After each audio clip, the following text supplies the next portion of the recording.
Hello, everybody. Welcome to Very Angry Dogs. This is Chapter 7 of Story 2. Um, we're going to continue right away. I'm going to let Chris here is going to take it away with. Somebody show me where this is written in the rules. Chris is Oh, going to sorry. take it away with a quick sort of summary of what happened last chapter and set the scene for where we're starting today. Chris, why don't you take it away? Oh, hello. Yes, I'm awake. I'm awake. Hello. Yes, as usual, content warning for occult horror, body horror, and extreme violence being likely. It doesn't always happen, but it's always possible in Wealth of Forsaken. So, last time the pack hit the nightclub Possession, a sleazy, grimy, crappy club in the centre of Gleesham. That is only Gleesham's best club by dint of being really the only club in Gleesham. Faded grandeur of the man who runs it in the trying to relive his glory days running a big club in London, and that clearly didn't work out for him. The pack went in, and it was, well, quite an experience. Hot, sweaty, noisy, loud. Poor Thornbreaker suffered a fair bit. Harmonious Flame enjoyed it. Johnny slunk around Iraka style, and Stormbringer hung out with his mates. I mean, that really breaks most of it down. The pack met Tar Peter, a strange claimant who deals in matters of transport and haulage. With a little bit of tense negotiation there. They encountered some other odd folk around the place. Johnny ran into Dara Pinko, who is just odd, and Jimmy Gibbon, the proprietor of the club, who turns out to be ridden or urged by hungers for more, a spirit of want and desire. A spirit in a somewhat siege mentality. It cannot dabble much in the shadow because the guilty earth, the noble of fear or something, is terrorizing the shadow, controlling much of the shadow. The shadow of the club is warded in some way. Well, we found out more about that. And in the flesh, it has to keep close to its the person it's riding, Jimmy. There was some negotiation. The pack have agreed to do some tasks for Hungers for More in return for information, namely convincing a woman called Tourmaline to give in to her desires and her hungers, and to find the object that is warding this place and give it to the spirit, namely a heart with nails driven through it. After a little bit of internet research, the pack have managed to find the heart in the flues, in the vents, but they've also found Tourmaline, which didn't quite work out as planned. So the end result is currently Thornbreaker is in the nightclub itself. He has just knocked some guy out. He's stressed, claustrophobic, angry, pissed off, and he's just literally fattened this guy. There's all around him, the club is sort of pulled back. Outside of the club, Harmonious Flame and Johnny had clambered on top of the building, gone along the row of buildings and got on top, and there among the flues you had found one of the vents, which had obviously been more recently tampered with, delved into it, and you had dug out this heart in a package. It smells of preservatives, this heart. It's obviously been doused and stuff. It is it's a bull's heart. It's a cow's heart, so a cattle heart, not a human one, with nails driven through it from the inside out. So they've gone in through some of the big tubes and driven it out. It's also got some other bits just hanging off it, like little bottles with some flecks of some stuff in it, a couple of crumpled feathers and some fingernails. And as you pointed out, you had seen then Stormbringer emerging from the club in the not quite in the purposeful stride to look down the street. Down the street is a young woman who Stormbringer knows as Tourmaline, hurrying down one of the back street, looking over her shoulders in worry that worried that Thornbreaker might come out going, Tourmaline! And she hasn't noticed the perhaps more immediate threat, which is Emma, a wolf-blooded that Stormbringer met in the club, who has taken on the Dalu form, which tells you something about her capacities, and is moving down one of the side alleys to basically flank. She's going to, as it were, to sideswipe to come out from an angle that Stormbringer presumably won't be expecting. So this is where we have things now. Stormbringer's just gone out, and you've seen this, and you've picked out where Emma's curving around. Thomas, Fame, and Johnny, you're up seeing that something's obviously going down the street. And Thornbreaker. The crack and crunch of flesh and bone when your fist met his jaw was satisfying. So too was the way that the young man fell, poleaxed, as if he had simply been struck down by the wrath of God. It was a really good hit. The results may make you feel good to some extent, because that's what you feel should happen when you punch people who are annoying you. The problem is, he was just some guy who was hit. He's lying poleaxed on the floor. The immediacy of the club has pulled back, because some people were trying to hold you and him back, and they've sort of pulled back now. You can see coming through the press, like the shape of one of the security guard from the gate coming, sort of wading through, looking furrowed brown. So, what is Thornbreaker's immediate response? Because things are probably about to kick off. In some stuff is about to happen. What is Thornbreaker's immediate reaction to having flattened this guy? I'd like to see. I'm just saying. I'd like to see Thornbreaker snap and fight everybody in the club. So, because as just real quick, Dan, last thing, as Stormbringer said the last time, maybe he'll be less of a dick if he gets this out of his system. So Thornbreaker, just to get myself sort of back into his head right now. So Thornbreaker, again, as he'd been in here, was feeling very claustrophobic, was feeling very anxious, was feeling like he had absolutely no control of the situation, and being a war-minded blood talon, he therefore looked for the sheltered harbor of violence as the thing that normalizes him and makes him feel in control. And so the very satisfying feedback of taking out, albeit an arbitrarily chosen target, but taking down a target has grounded him a little bit. And so... Please go get a beer. Please just walk to the bar and get a beer. So the first thing he does is he sort of... I'm just going to look at the oncoming bodyguard who is wading through the bouncer who's wading through the crowd towards me, and just gauge, do I think that he has any chance whatsoever to do anything to me if I don't want him to? Okay, so you look over him, and if you can give me, I think, an intelligence plus empathy, because you're trying to gauge something that's not done with me. Give me an intelligence empathy, and I'll tell you a few things going on. So the guy's big, he's muscular, he's clearly a doorman. He's well built for a doorman, and he probably has to deal with a fair amount of drunken twazzoks. You are not a drunken twazzok, you are a werewolf twazzok, which means you are considerably more dangerous. Now, does that mean you would be a walkover, or does that mean that he might give you some trouble? Well, he's probably not going to expect you to be a massive amount of trouble, and that, if nothing else, will give you an initial edge. How's your dice roll gone?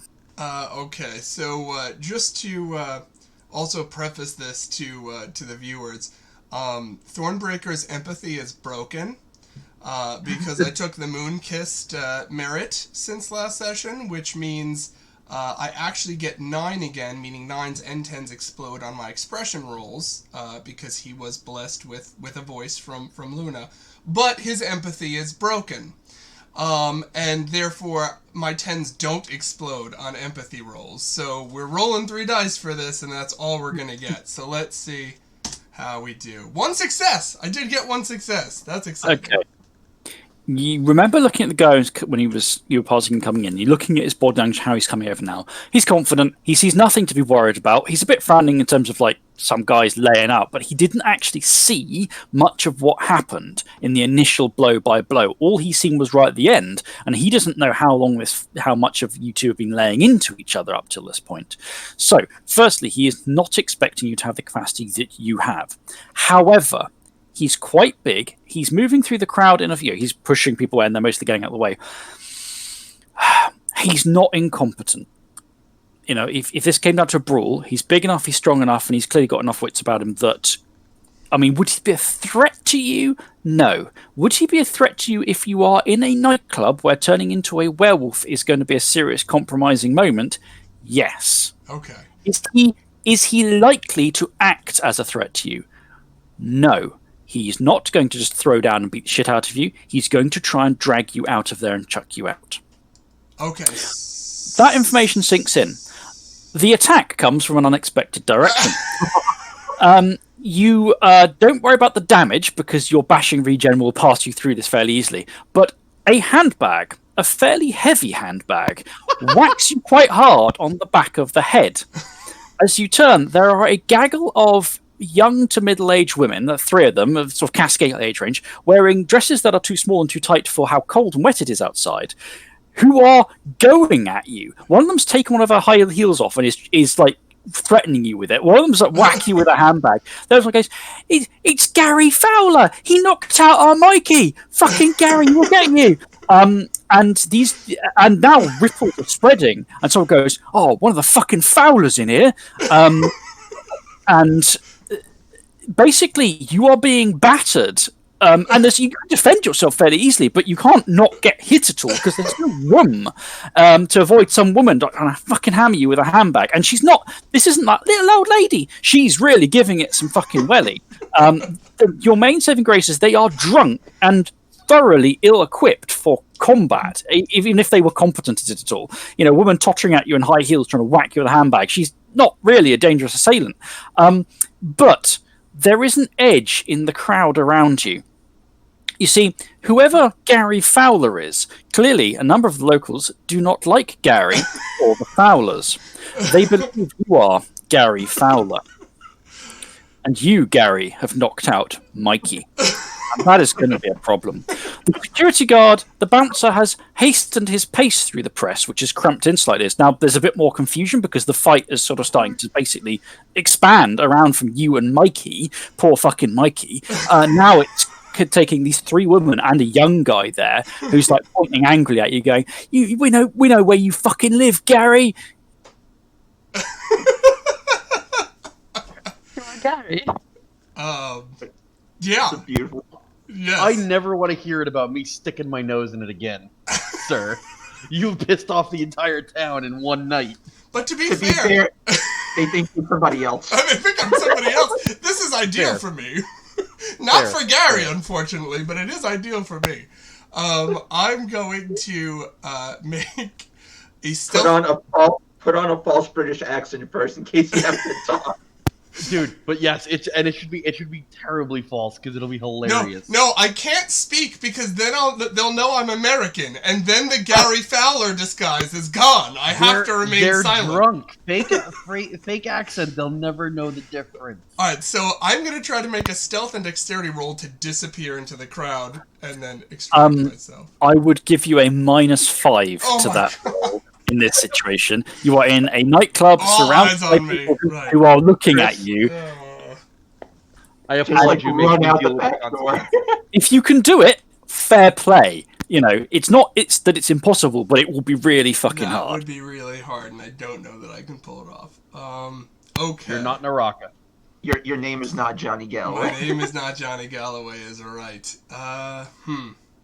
So, do I try to talk my way out, or do I punch my way out? And I think we all know the answer to that question.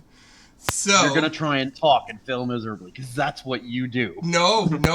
This is we gave into the destroyer for this scene, children. This is happening. So wait, you're telling me? Wait a minute, hold on. I'd like to just double back here a second. You're telling me that for once, Thornbreaker is just going, fuck it, let's scrap. Yeah, You choose the night that Stormbringer decides to not hit anybody in the club? Somebody's got to do it, right? I'm a blood talent. I fill the niche in the pack that needs filling, That's... I hate you. The one night I decide to take the high road, and this is what you do. Dan is going to be destroying some teeth. What is Thornbreaker doing? So Thornbreaker quickly, now that he's committed, he's like, alright, I don't see an out here. This crowd is around me, which means when faced with a wall, we gotta punch through it. But he's still a blood talon, right? Easy pickings don't necessarily, unless he's trying to weaken a force, they don't necessarily appeal to him. So he turns and he focuses his gaze on the bouncer coming towards him as a potential worthy opponent, and he then starts stalking towards the bouncer. Okay. Let's have. I think we're going to have initiative rolled just for you. This is going to be over quickly because the other guys are going to be happening sort of simultaneously. I suspect it'll be over quickly. Yes, let's have initiative rolled, shall we? Okay. For fuck's sake. So, Let me just see. Dan's gonna destroy some bones tonight. 4.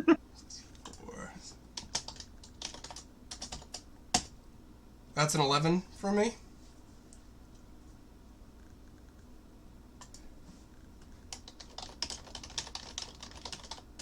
okay, I've rolled the initiatives. Now, the bouncer coming towards you, right? He's a big guy. Strains a bit at the jacket in terms of musculature. Not bodybuilder, more like, a guy who obviously does work out, but he's muscular and fat rather than just excessive bulging muscles. His head reminds you of an egg, entirely smooth, but for a small pointed goatee at the bottom of his chin. And he's frowning slightly as he's kind of wade through to get to you. Enough of the crowd's now moving out the way. So he comes over to you on his initiative. Going first, walks over, goes, "Come on," he says to you. How do you know? Come on then, lad, let's go here. You always had too many. Come on. His action, he is basically on the dodge action. He's trying to get you to come out. He's not attacked or anything yet, but he's come through the crowd now to you. Next, small angry mob. The accumulated other people. Can I please have your defense, sir? Yes, my defense in Hishu form is 6. Okay, then they're going to need to... hold on, they get some bonus for the numbers. And then they lose because they are drunk. And then they have to spend some willpower on top of that to actually have a chance. Okay, so the small angry mob, however, are not taking your turning away for nothing. Goes, "Here, Gary thinks, Gary, you think you can fucking ignore us?" So one of the women's trying to hit you with a shoe, and they're the young lad trying to grab at you and throws a punch. The accumulated attacks are 3 points of bashing damage. Ooh. As the small angry mob is trying to express their anger at you. They really give you the guy a really whack. And if you're a normal human being, you would soon be on the floor going, "Ow, ow, please fucking go away." And now it's Thornbreaker. Okay. So, Thornbreaker getting assailed from all sides. Obviously feels it, but his attention is now focused on the chosen worthy adversary in front of him. Though obviously that's up for interpretation. Worthy is subjective here. I'm gonna hit him. What's his defense at? His defense would be 5, but I just need to double check because I very rarely have had any reason to use it. I need to just double check how the dodge action works. I used it. I think they roll their defense. I think they roll twice their defense, but I'm not sure if they apply their defense regularly. I don't think they do. I think it's like they have. Let's have a look. The problem is dodge. Okay, so. Do not subtract it. So he is essentially defense 0, but he's rolling twice his defense and then subtracting each success from your successes. Oh, from my successes. Okay. Yeah. Gotcha. So it can be quite good. I mean, even the average roll should work out sort of okay. So make your roll. Yep. All right.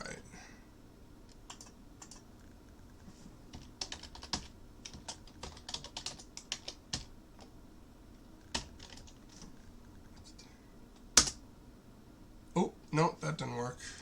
82. Oh, damn it. All right, well, we can still see successes. So we got 1, 2, 3, 4, 5 successes. That is an exceptional decent amount. Okay. He So how many successes was that? 5. Well, it remains 5 because I rolled no successes on the defense roll. Exceptional success. Well, it would have been anyway because of the way I think. Oh no, yes. So yes, it's an exceptional success. Tell me your total damage. Well, I'm in his shoes, so I think it's just the 5. I'd imagine. Okay, right. So you slammed the guy. The guy was sort of. So you get the impression the guy was sort of ready. Like he thought maybe you were going to come at a drunken swing with him, but instead you came with a completely undrunken swing, and he was completely just slightly. He would have made a really good dodge if he hadn't been slightly too slow, and instead you made a solid connection with him. He shouts in like shock, and then comes in head down low to try and slam into you. What is your defense, sir? My defense is so I've already been attacked this round. My defense is normally 6, so I don't know. Yes, if but no, like because you just took an action. You just took an action, so it reset your defense. Oh, okay, 6. Yeah. Okay, 6. So, And you healed one of those points of bashing. Oh, that's right. Yeah. So I only have 2. yeah, he slams it. He goes at you to try and grab you and sort of pin you, but he misses. He's unable to do it. The small angry mob continues to go, yeah, he's going for Boris. He's going for Boris as well. There's a lot of reasons. You take 1 point of bashing damage this round. They're mostly peeling back as they realise that you are literally going for the fucking bouncer, which is proper like crazy behaviour. Thornbreaker, your turn. Okay. And now he's not dodging, right? Because he tried to come after me. Yes, his defense is 5. Is 5. Okay. Gosh.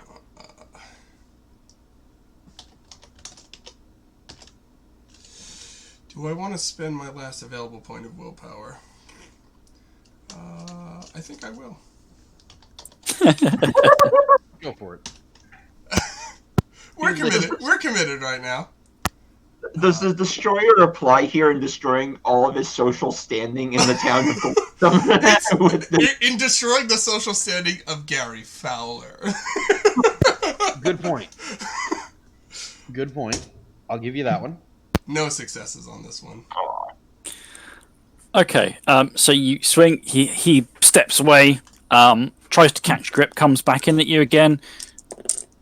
I cannot roll for toffee. Misses again.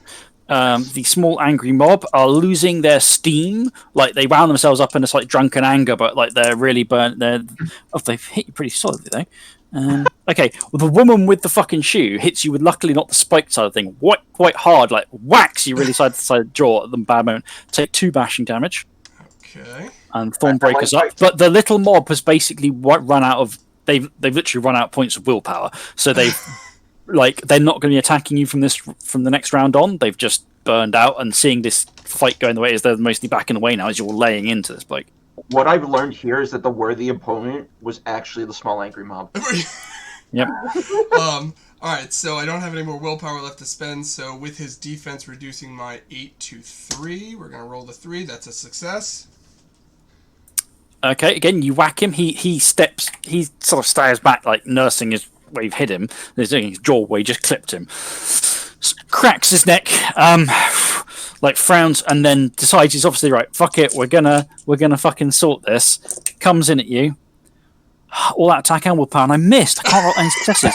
Comes in swinging, like really comes swinging. You think if one of those fists hit me, this could actually hurt. But you're able to dodge away, and he has sort of step to halt. Can you please give me a perception check? Yes.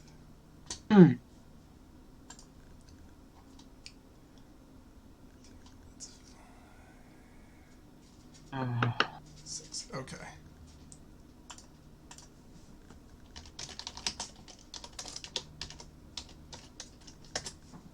Three successes.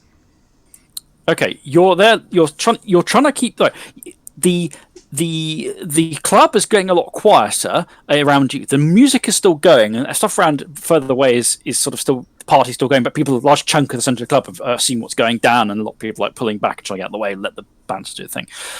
Seeing that you're basically dancing rings around the big guy, you spot then on the stairs up to upper level, but further back. So on them part way up, so that she has the height to see across the crowd.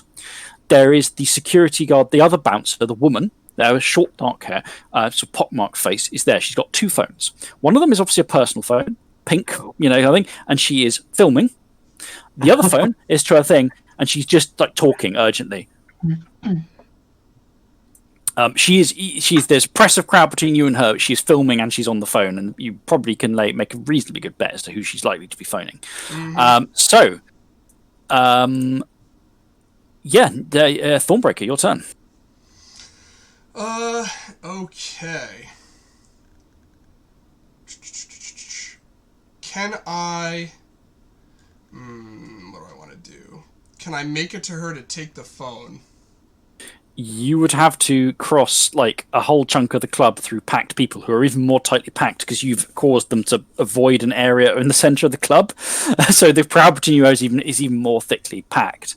So unless you can leap atop and wire-foo your way across them, it is unlikely that you will easily make it. You can start pushing through the crowd towards her.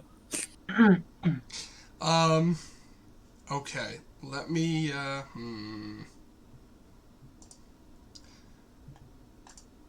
Too bad Johnny's not here to fog of war that phone call. Yes, I am the police. How are you tonight? all right, Sudden change of emotion on the pack of awareness. Yeah, you already pinged up. We'll get to that. This is all happening very quickly. This is like, not even half a minute where you got the ping of him getting really fucking stressed out and angry, but not death raging. Easy there, Bobby. Yeah, That was so a beat. Thornbreaker looks to the haggard bouncer, looks back at the woman at the top of the stairs, and looks back to him, and he's very torn because in the moment what's happening right now is his bone and his blood are warring because the destroyer wants to lay this guy out and just show his dominance, but the guru knows it's not necessarily good for the pack. And I am a blood talent, and the pack comes first. So ultimately, he grits his teeth, and he clenches his fist so hard his knuckles crack, and then he just turns, and he's gonna force his way out of the club. Okay, give me a strength plus athletics roll for the removal of self from club. You can also, once you have made this roll, you can have 1 point of willpower for destroyer for basically trying to take the guy on purely for violence's sake. 3 successes. Okay, so you are starting to force your way through it. You're able to plunge through the front ranks and get people out of the way, so you're out of the fight and moving out. Are you heading out the front or the back? My pack went out the back, so he's heading out the back. Okay, right. So that was all going down. Meanwhile, the rest of the pack. I've got Stormbringer's picture in a kind of loading thing. Is anyone else getting that, or is it just me? Yeah, I also have that. No, I think it's just the two of you because I see him just fine. Okay. No, he's not moving on my end. Have we just lost Stormbringer? It's possible. Keith, are you there? Okay, I'm not hearing anything from Keith, so that's somewhat unfortunate. I'd like to move on with the action outside, but that would involve our Stormlord friend, who is sort of poised to intercede. Hold on, What? Johnny sees Stormbringer chasing him out, and he just goes, "What did that motherfucker do?" Because he didn't even realize Stormbreaker was the one responsible for it. No. Up on the roof, Johnny and Harmo's Flame. Yeah, you'd extracted the heart. You'd seen Stormbringer come out, but there was no. For what you couldn't, I don't know if you spotted the woman or not. I think Johnny made quite a good perception roll. I think one of you did, and one of you didn't. You can see this. There was Tourmaline heading out, but you don't know that's her. There's this woman sort of hurrying down the street. Yeah. So, we have completely lost Stormbringer for now. And it's scrambled the screens as. Yes, the UI has just gone crazy because it's designed for 5 pictures, not 4. This is slightly unfortunate. I don't know if either of you chaps can give Stormbringer a poke and see if Stormbringer's player a poke, give Keith a poke and see if he is out of commission. Or whether Morven Mad said Pete is now Stormbringer. Yes, sorry. What's he gonna do? Just punch the Dalu form person? Yeah, you are all now whoever's pictures you partly take up on however the UI has scrambled us. So welcome to your new characters, and let's see how this goes. Well, Ag gets to be herself since her shoulder is still in the photo. Well, her face is Johnny. Her face is Johnny, though. Yeah, but her shoulder's in her own. Ironically, Chris didn't move.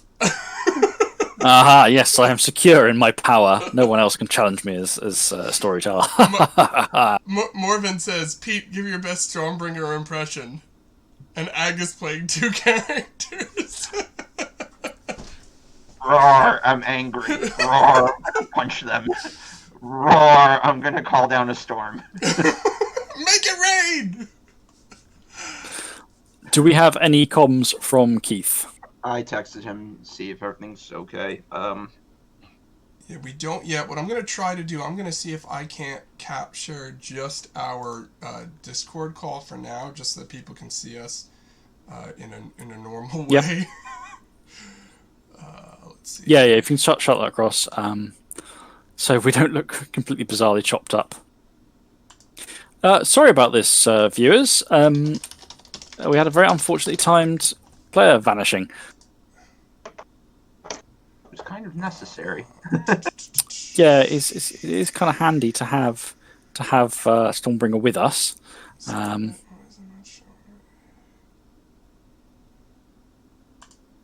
There we go. Okay, so back to some sort of visual sanity. Yeah, I don't know. While we we have returned. Afraid you have to go back again, Thornbreaker. You have to stick it back to the 5-man view. Hurrah! Nice. All right, Hey, we're sorry about back. that. My We're back, laptop went everyone. nuclear. Sorry My about laptop that. went nuclear on me. It decided that the screen froze. You all froze for like 3 minutes straight in terms of video, but I could still hear everything perfectly. Oh, So I was like, maybe it's just a problem with the video card, yada yada. Tried resetting that while we were playing because it would let me do that for whatever reason. It would let me get in a task manager, but that was it. And then it went, no, Windows 10 Nope. can't. Chad is Windows 10 welcoming. decided to go. Chad is welcoming you back, Stormbringer. yeah. He's back with us again. Chat for Twitch the Twitch stream. Oh, Twitch hi, chat. chat.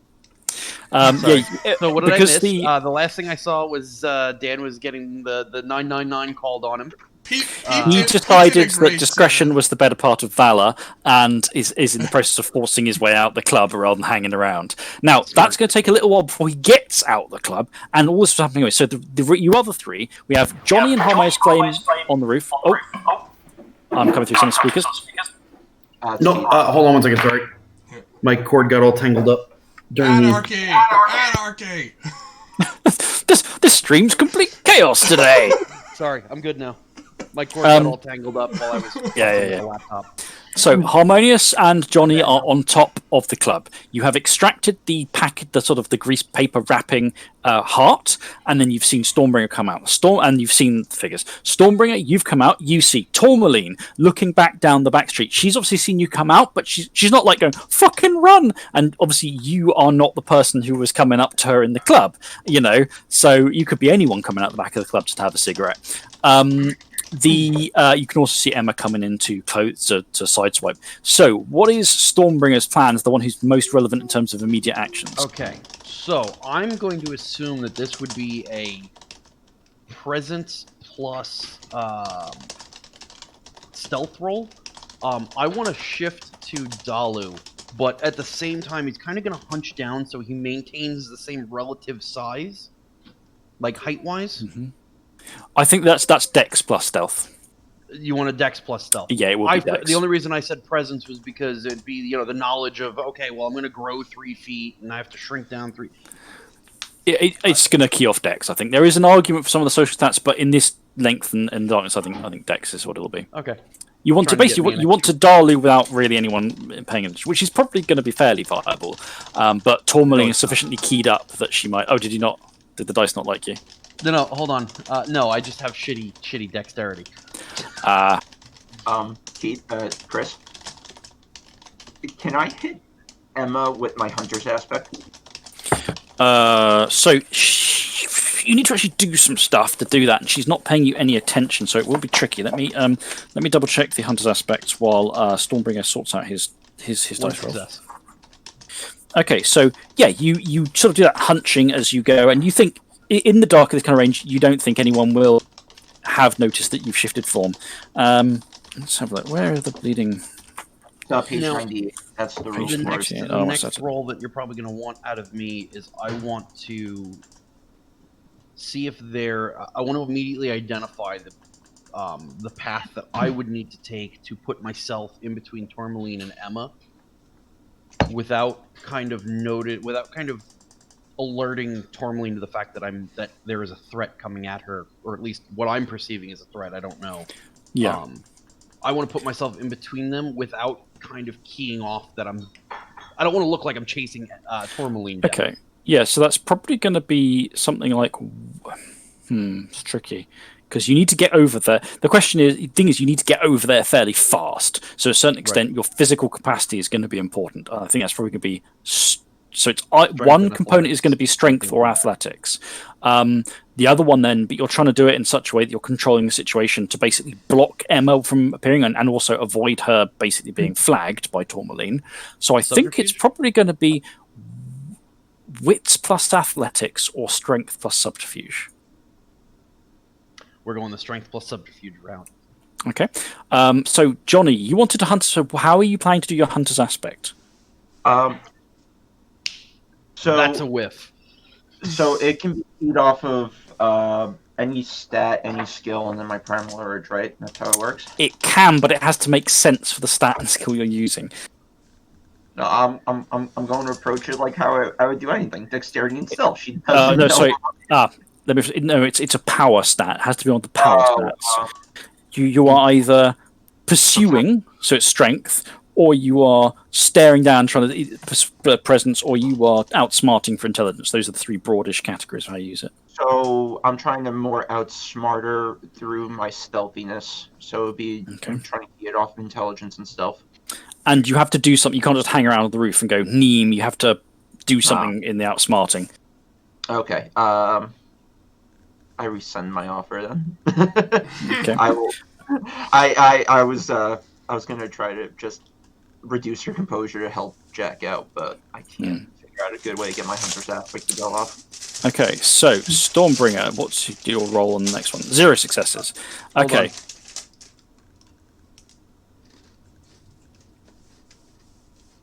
He's gonna call a storm instead. Stop and start incanting the storm. I am asking the audience real quick, because of the 0 successes, if we should just call this a botch and run face first into Tourmaline. Should it be dramatic? Is it dramatic failure time? Do I want to let a dramatic failure and see what happens? Beats are nice. Right, and it can make for interesting. Okay, so Morven is voting for highly dramatic. Is there anybody else before we throw one in here? Paleo Gaming has voted for dramatic as well. Yeah, all right, Chris. who might so that I'm be? gonna headbutt Tourmaline on this one. Okay, let me add a dramatic beat. failure for a beat. Yep. Okay, so you do what is intended to be a rapid approach without like making her freak out and to try and block Tommy to do that. You have this really cunning idea of like, you're going to zoom up, she's not going to notice you. Yeah, it's going to be great. It's wet and it's cold, and there's some stuff on a bit of the back street where, like, next to one of the dumpsters, where someone's food has ended up like splattered across. Someone's like kebab, right, is smeared across the floor. You're not sure if it's been in someone's stomach or not before it's been smeared on the floor, and you slip, and then you realise you are tumbling into, and you headbutt Tourmaline. You basically go up and slip and stagger and slam into the poor woman, resulting in you going arse over tit, her going arse over tit, and that moment of there's that moment of dislocation where you are one moment going forwards and then the next you're on your back going, ow, my head hurts, and the sky is now in front of me. What's up, Johnny? So, I'm going to use stealth as if I'm trying to leap out and surprise my prey. And I'm calling Emma my prey in case this turns to south. So I can use intelligence and stealth. And you can use intelligence stealth. That will be you'll be going down and doing stuff then, yeah? So you're trying to stealth. So it's intelligence plus stealth plus primal urge. She poses with composure and primal urge. Yep. So how many successes did you get? I'm about to roll that. Oops. I'm debating on going and getting the real dice because Sidekick did not like me last night. It seems to not be liking me today, and I don't want to play this game of fighting with Sidekick all day. Okay, my intelligence is 2, my stealth is 4. My primal urge is so that's 7d10.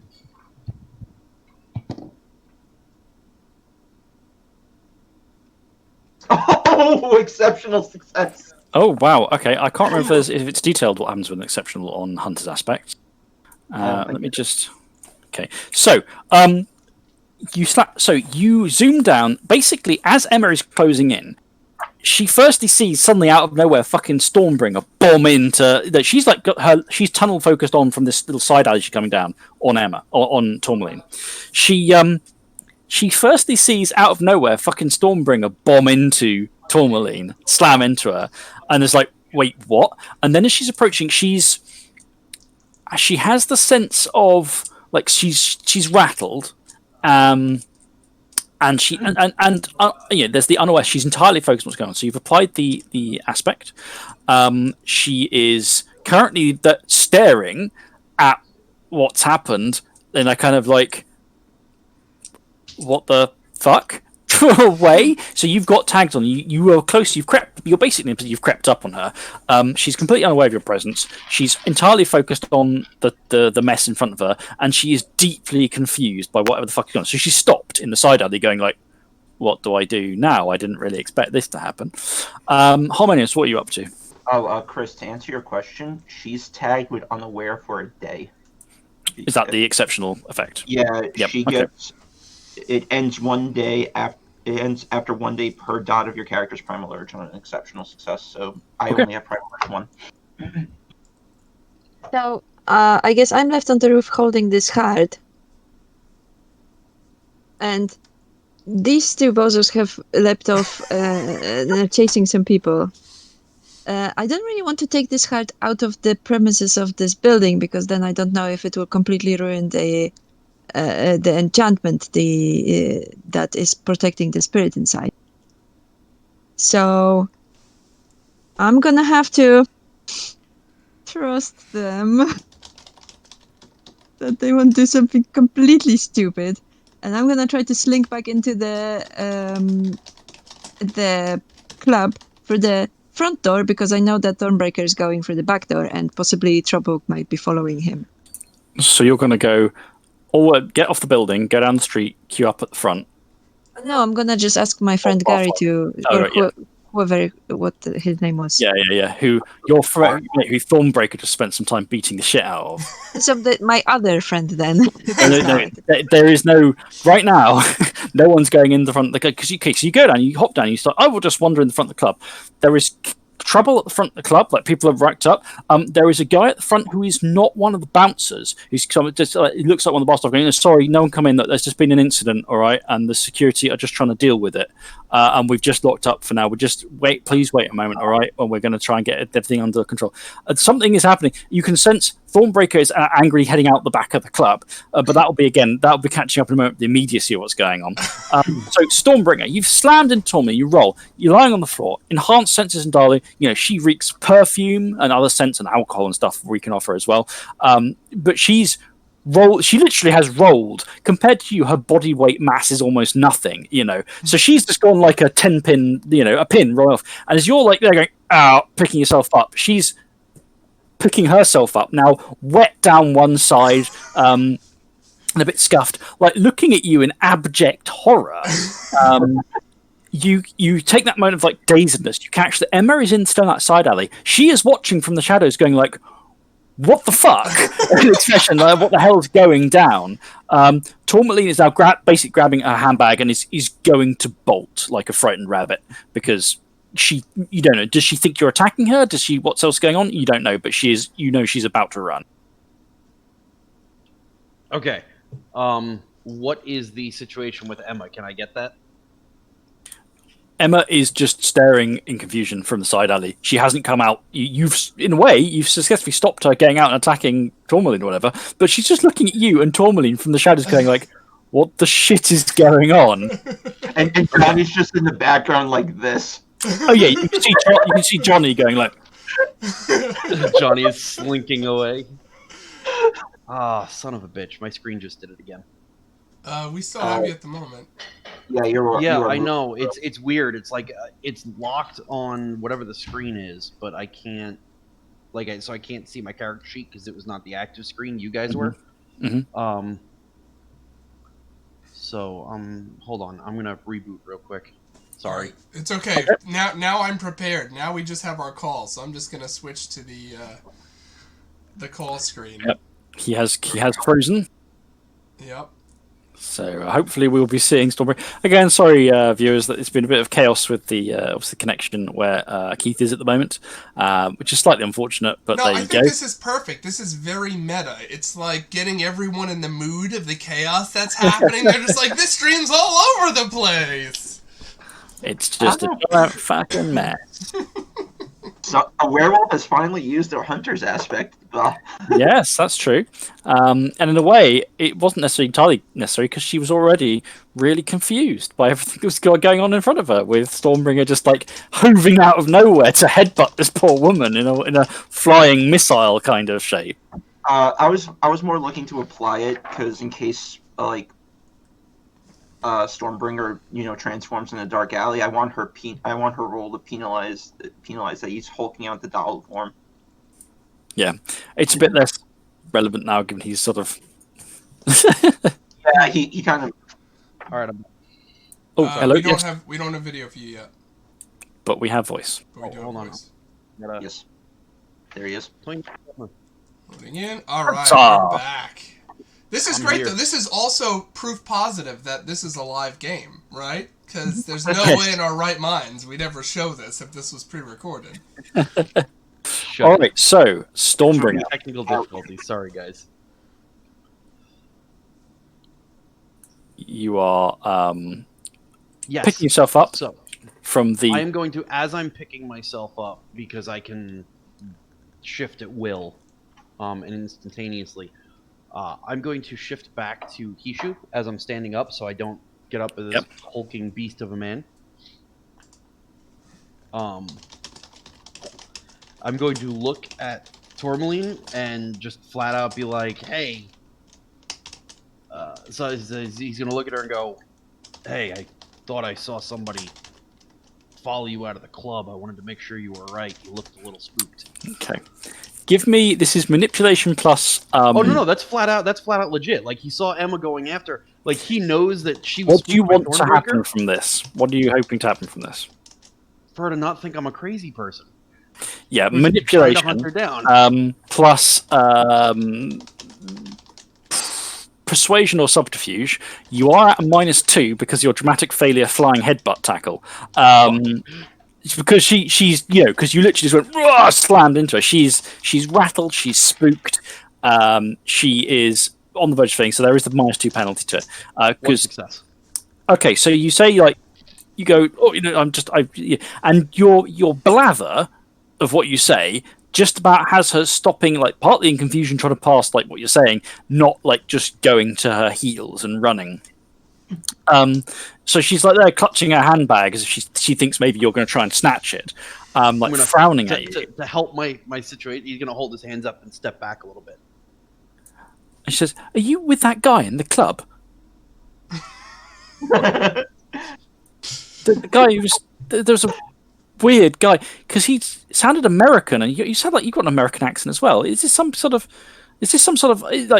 cult thing? Not interested. I'm not trying to join the Mormons or whatever."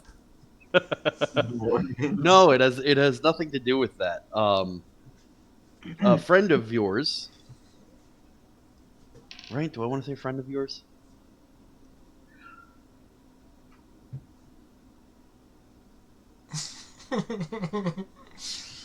Hold on a second. I'm thinking how I want to phrase this.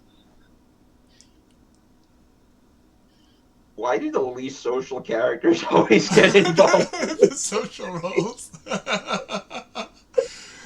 I'd like to point out that Thornbreaker is one of your social powerhouses with the Gibbous Moon stuff. Seriously. So I'm going to. So he's going to.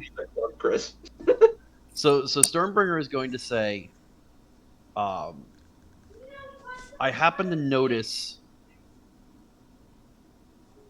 somebody. Fuck, I'm trying to think how I want to say this. I'm gonna go grab a cup of coffee. Some creepy fuck was following. Look, there he is, coming out the back of the club now. Stormbreaker appears. All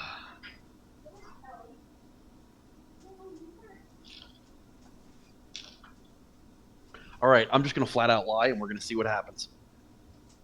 So manipulation plus subterfuge. What's the lie? The lie is that it's partial lie, partial truth.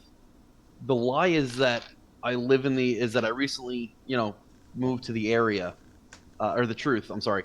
The lie is that he works in the club as security and noticed something going on, and he came out to check on her while the other guys took care of the weird dude. Okay, yeah. That is going to be, so manipulation plus subterfuge. It is going to be at a -2 penalty for different reasons than the last one. But different reasons. Yes, there's different reasons. You can assume they are things that she does or doesn't know that may clash with the lie. 1, 2, 3, 4. Jesus Christ. 5 successes. Wow. What? Gypsy dice, son. Gypsy dice. You, where's it gone? Stormbringer just turned on the old charm. So you say something that is a complete blatant lie, that you're the security guard checking that, and she kind of frowns, but for whatever reason, whatever you've said seems to work for her enough that she doesn't think. Yeah, she goes, "Oh, okay. I haven't seen you at the club before." First night, and that's not a lie. Yeah. Well, look. Time I've been. I'm not saying it's my first night working. He just says flat out first night. Well, yeah, there was some guy being a creep in there, some American. So you can go back in there and fish him out, kick him out. Oh, I think did I catch the name of Harmonious Flame's friend? I would assume yes. Of Gary, yes. Okay, I'm gonna say Different kind Gary. of playing with the lie. Gary can handle him. She's friend. Yeah, but so what are you doing out here now? Yeah, I've just told you that was the problem. Okay, I'm going to go home now. If that's okay. How are you getting home? The door at the back of the nightclub opens, and out comes Thornbreaker. She points. It was him. It was that. That's the weirdo, the creep. He points down the street. Little way down this side, the back street. Thornbreaker past a bunch of the bins that are piled up. And the splashes of stuff on the floor. You probably don't want to ask Is there a much little about. alley that I can kind of herd her into? Yes, Emma's in it. Fuck. Also, as Thornbreaker comes out in an expression of just pure unhappiness, frustration, and rage, he just screams at the sky. Right. So she's like clutching, going, and she's starting to backpedal because this is in fact going to help the subterfuge, Dan, and I appreciate it. I want bonus dice for this because I am playing this role hardcore. So, Johnny just face palming himself. Stormbringer is going to kind of not grab her, but herd her into the alley with Emma. But he's going to put himself in between, kind of at his side, and play it off as, "Hey, I'm going to walk you home because this dude is obviously out of his gourd, and I'm sure the Rozzers are on their way, and I just want to make sure you get home safe because you are a regular." Okay, with your exceptional, I think, with that. So you start to hurry, you go, oh yeah, this guy's fucking, let's get out of here. So you usher her into the side alley. Emma is there with her arms crossed, staring daggers. As you come forward, she's like, what? She just says, what the fuck? She hasn't seen Crazy Man come out of the back of the club. She's in the way, she's in the alley going, what the fuck? There is one trick. She's in Dalu form. Okay. So is there a way to snarl at her or kind of flex my I'm the big bad wolf and you're just a pup at her without flaring my renown, which is going to... You could snarl at her. You could try a flat intimidation check. Unfortunately, your hunter's aspect is one that makes her more likely to fight, because Rahu want their enemies to come and fight them. I know. So, unless you've got any fear-related powers, it's any dominant stuff, it's going to be probably like an intimidation check. But yet. okay, so you've come in, and she's like, what the fuck? You're maybe thinking about, I'm going to maybe have a stare down. Tourmaline goes, oh shit, it's you! And looking at Emma with clear recognition, and Emma's like scowling at her, and Tourmaline is going, crack primal strength. Okay. So, current situation. Tourmaline is probably about to fucking bolt again, but she's Emma is pointing now at Tourmaline, going, you! At her. Johnny, you're further down the alleyway seeing this unfold, but at least they're not on the back street now. Thornbreak, you're just hanging around the back. You don't know where anyone else is fucked off to. You just stop your yelling, and now you're into a place that smells of piss and cold kebab and cigarette smoke. I hate it here! Johnny is thinking about committing a light mugging, but he's going to do what Stormbringer does first. So, Stormbringer.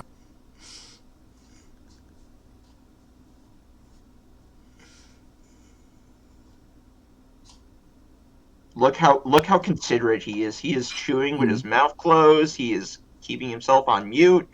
Damn right. I love it. All right. So, seeing that, obviously, now when Emma said "you," was it an aggressive "you"? It was a very pointed "you." It was like a "you." Stormbringer is going to, having expected something like this to happen. Do you want me to roll for initiative now, or would you like to wait? If you're gonna go, are you gonna go straight in and lay into her? He's not gonna go straight. No, there's gonna be some talk first. Some attempts. Okay, to then no initiative. What is your attempt to talk going to be for? So then? Stormbringer is going to put himself cleanly between them. Right. Mm-hmm.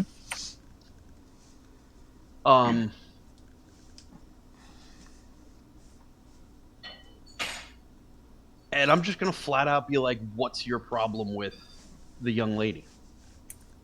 She looks at you. So you catch out of the corner of your eye the expression, the thingy of Tourmaline going, glancing at you in a kind of not quite sure what to make of. Emma gives you this incredulous look, goes, she clearly wants to say, who the fuck are you to be here? And things goes, she points at Torn and goes, you are going to tell me about Hawkhurst's little fucking cult, or I'm going to break all your pretty little fucking bones. Whoa, ally! Slight modification. Tourmaline's like going, So there's an immediate, and I'm going to flat out, there's an immediate shift in Stormbringer's attitude. He's going to look at Emma in a very kind of flat out. He's just going to look at her. He's going to tell her, back down. You're operating in my territory. He's going to turn to Tourmaline and go, you need to have a conversation with me and my friends now. And he's going to grab her. Okay. She's not going anywhere. We are switching up the game. Firstly, Tourmaline's... Chris, I'm also going to shift into Dalu because I'm now mad. Okay. I've been tricked into helping Hawkhurst. Emma's response, which is what she says while you are going, not just sort of grab, goes, she and her fucking her bunch of crazies know where my fucking sister is. She's saying this to you in a kind of, I am not going to cut the fuck out of this. Tourmaline kind of gives a meeping kind of noise as you go for her. Her defense is 7. Jesus Christ! Holy shit! She's Can I stop fighting people who are built better than me at fighting? You did keep on picking, grabbing people. Well, she's not really built for fighting. She's built for not getting. Yeah. Okay. So go for your grapple roll. So it's what? Swirly, man. -7. Willpower this. I get 4 dice. I don't think I want to spend my last point of willpower just yet. I want to hold on to that baby. Right. Well, One, Johnny two. no one knows he's here. Trey. 3. Okay, so basically, you go to grab her, and you see basically she's burning willpower to increase her defense. So she's very much like, I don't want to get fucking grabbed, and then you've grabbed her, and then she's like, somewhat like a prey animal that has some things when they get grabbed they will thrash try and break loose. Others will go, meep, and just sort of like, I'm dead. Don't no, leave me alone. She just goes completely like limp, and look of absolute horror on her face. Right, as Harmonious Flame, you've managed to get back in the club by now. They've opened up. You see that your mate is like come to the front, like clutching his jaw, looking really pissed off. But other people being let back in, and you're ushered into the heat of the club, which is starting to recover from the incident now. Stormbringer. So Thornbreaker, you're just paddling around the back here. Stormbringer, you've got these two women in this back alley. You've got firm grip on Tourmaline's arm. Who is giving up no further resistance. Emma is like looking at it, but basically now you've switched to Darlo as well. Emma is looking at you. She doesn't seem to have got any less angry, but is slightly taken aback. And basically, so she says to you, "What now?" Now, you keep your mouth shut, you lay low, and you give me your number. I will call you when I have more information. I'm equally interested in Hawkhurst. If finding your sister is something I can do, I will do it. However, you don't operate on my territory ever again without I live here, you American piece of shit. I'm going to flat out throw an intimidation at this one because he's pissed. Okay. Presence plus intimidate. He's losing his cool as well. She could be a pack mate. She's wolf-blooded. It's perfect. Yes, that's what I'm saying. I'm not quite willing to accept that yet. She's operating on my territory. To be fair, she didn't know that 3 angry American werewolves are now hanging around. Is Stormbreaker witnessing any of this at the end of the... No. You have no idea. This is like some backlight. You just finished shouting at the sky in anger. We'll see what happens next once he... Chris, another 3. Remember, you have the 3. Okay. totem aspiration. Okay, so she basically says, I don't, this is my home, you American piece of shit, but she does back down because I don't have reason to trust you, but fucking fine. Looks around when she says I don't have reason to trust you, he's going to I'm gonna look at her and say, you are playing in things that you don't understand. Leave this to me. If I deem it necessary, we will read you in. But I promise you that I will do my best to find your sister safely. Punch him. Johnny thinks it's necessary to read her in. She looks at you, and basically Johnny is not here. He is here. He is, but he's not saying he's in the shadows of the band of the alley. Right. So she looks at you, gives this she looks at the sky and thankfully doesn't howl. Just gives this. She's not a wolf or a werewolf. I'm fine. And she gives this really angry, snarl, just a vent of frustration noise. Punches the nearest dustbin, which just dents, the metal just crumples and dents down. I notice Johnny is Johnny in the? You know he's there. He's just away down, watching from his hunkered down stealth position. Okay. She basically caves in a metal dustbin, with incredible force even for a Dalu, and looks clearly wants to basically flatten you, grab Tourmaline, and then throws her hands up and just walks away down the alleyway. She just trying to keep control. If she is a wolf-blooded, she clearly has fucking rage problems, and is probably aware enough of it that she doesn't want to go berserk at you. So she leaves. She stalks away down the alleyway, away from the club. She'll go past Johnny, but she doesn't know he's there. Before she leaves, I'm going to yell at her. I need your number to call you, you idiot. She flips you off, does a double flip off over her shoulders and walks away. Okay. When she turns the corner, Johnny's going to follow her. Okay, so you peel off to follow Emma. So, Stormbringer, you now have a frightened young woman who is going, okay. What are you going to do to me? Mary has a flat in the city? In a different town. Fuck. and I think she canceled the rent on it, so she no Probably. longer Mhm. has the Yep. flat. Double fuck. So we don't have a place to go right now, and none of us brought a car. That's what I'm hearing. Yeah, because we did not take your truck. Because it's your truck, and you'd probably beat us up if we took your truck. Well, that's true. No, I think it had more to do with the fact that the truck was last seen around this club when the break-in happened. Yep. And I kind of figured some shenanigans was going to go down. Have Now, I Thornbreaker. heard? I was going to say, have Yeah, I you've heard any been- of this? You've sauntered down the street, pissed off, like looking around for signs of I was anybody. like, he probably heard me yell at her. You hear some of the noise, and as you come around the corner, Tourmaline jolts again as Thornbreaker basically appears at the end of the alleyway looking down. So you can see Stormbringer. He's got Tourmaline by the arm in not a gentle hold. You know, it's a very much you are staying here the fuck with me. And this young woman in club wear is there going like and she sees you and is like this expression somewhere between abject terror and total resignation to her doom. So Thornbreaker rounds the corner, sees this, looks at him, looks at her, looks at him, looks at her. While looking at her, goes, "I was trying to be nice to you." So Stormbreaker's going to hold up one hand at Thornbreaker with the one finger up that says, "No, wait." He narrows his eyes at Stormbringer and then says, "We're not here to hurt her. We're trying to help her. Let her go."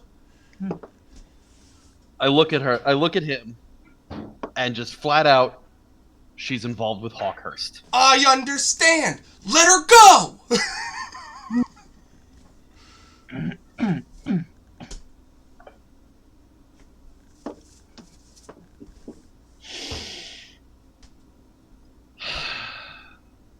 You get a point willpower for Cub if you let her go. Oh, that delicious willpower. Well, here's the problem. No, here's the problem. Is that I'm about ready to let her go, shift into Urshul, and go after Thornbreaker. If you 'Cause I've lose, about had if you it lose, I'll with be this. alpha.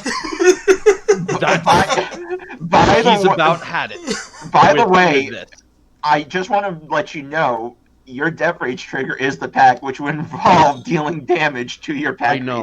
mates. I know. Oh, I'm aware. Oh no, I'm sorry.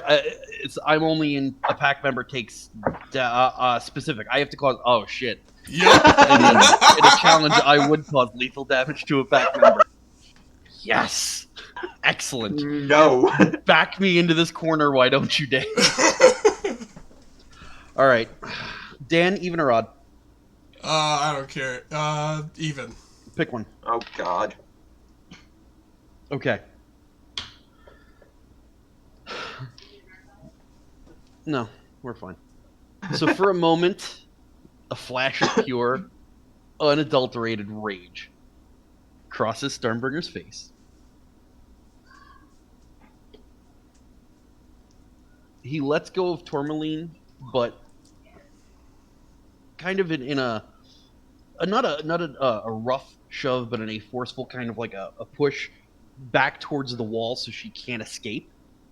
Like, so she has to pass him to get out. He's going to drop back down to Hishu.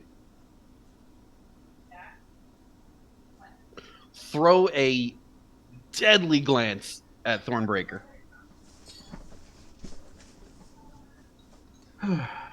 And then look back at Tourmaline and say, and he says, "My intention tonight was to help you. Whether or not my intentions stay that way is entirely up to you." Okay, take a point of willpower for doing as Thornbreaker asked and not flattening him. Okay, so Thornbreaker, you've seen this. Your packmate, there's tension, but he's done it. Tourmaline, looks like she is I ready was to debating again run, on but giving into the destroyer and but going isn't- at you. And She I would have isn't done actually- the same. Tourmaline is poised as if to run, but doesn't immediately have easy places to run, and is not doing so. She seems too frightened. She is. So she's looking at one. Okay, so you both know she's just there, like in a complete paroxysm of fear. She makes firstly she makes what is a squeak from her voice, just trying to come out, just too strangled. Then she basically manages to form the words, Okay. Well, in response to Stormbringer's words. So I'm going to motion for Thornbreaker to come here. I'm going to whisper to him. She's involved with the cult, involved with Hawkhurst. I want 2 bits of information, and then I have to go take care of something else. So I'm leaving you in charge of getting the information, because right now, if I stay in the alley with you, I'm going to fight you. And he flat out says that, like, you pissed me off, and if I stay in this alley, I'm going to fight you, and it's not going to end well for anybody. We need to know what the deal is and why these people are this cult is abducting people. I want to find out where Emma's sister is. I don't know enough about Emma, but I want to find out where her sister is. And let's be honest, somebody like that is going to be frequenting gyms, boxing matches, things like that. So I can find her easy enough, I think. She stands out enough in a crowd, being built like Mike Tyson and a woman at the same time. Number 2 is I want to know what her connection to Hawkhurst is and what we can find from that. The last on my priority list is getting her to give in to her passions again.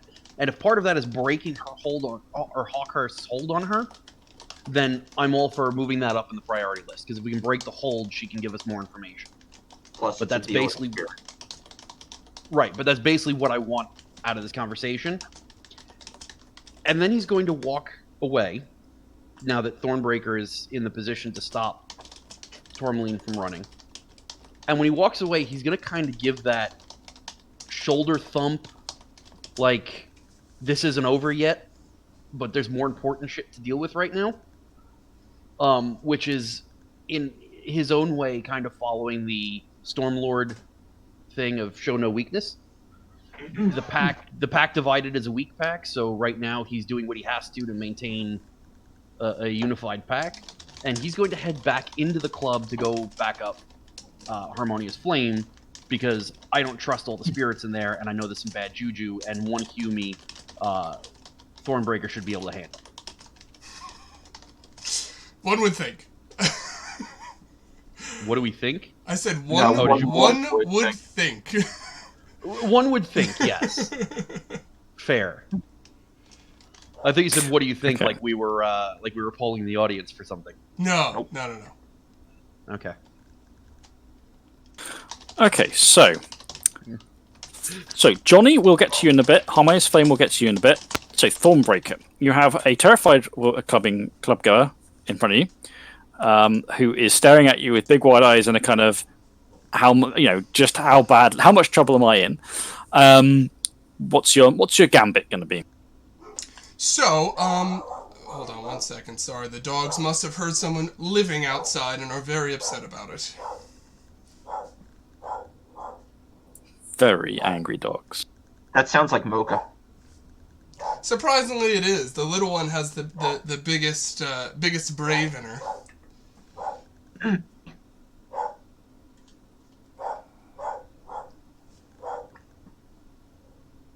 So Chris, I know normally when you're trying to persuade someone to do something, you use typically manipulation and persuasion.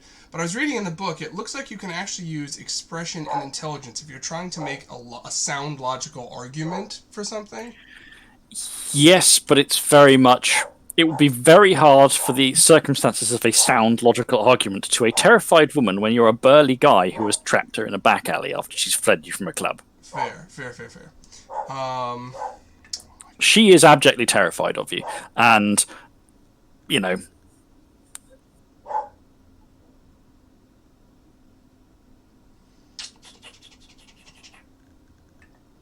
Okay.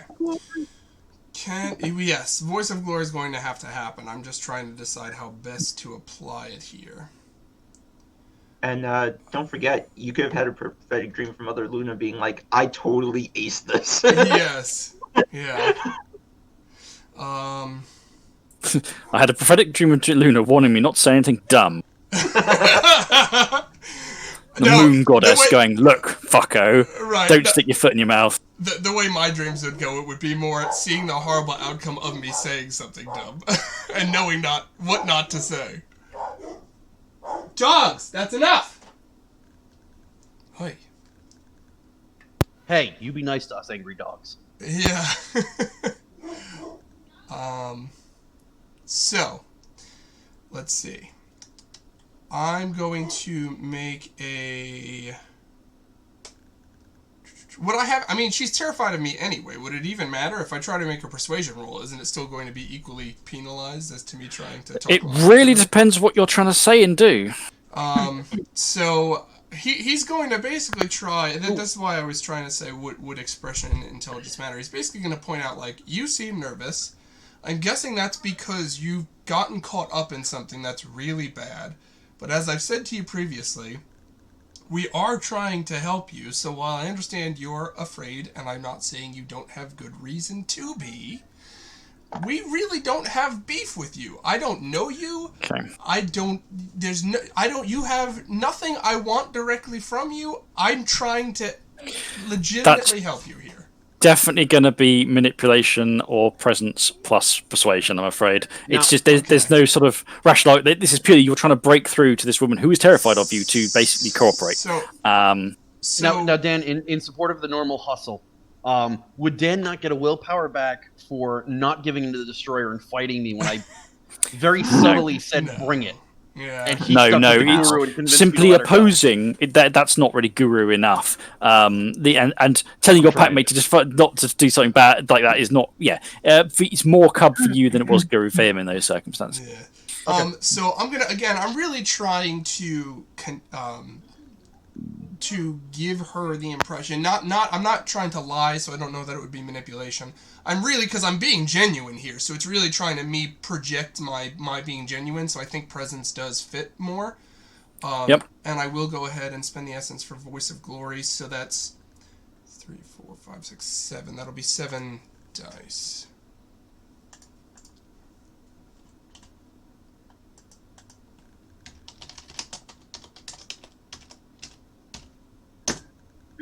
I got a success.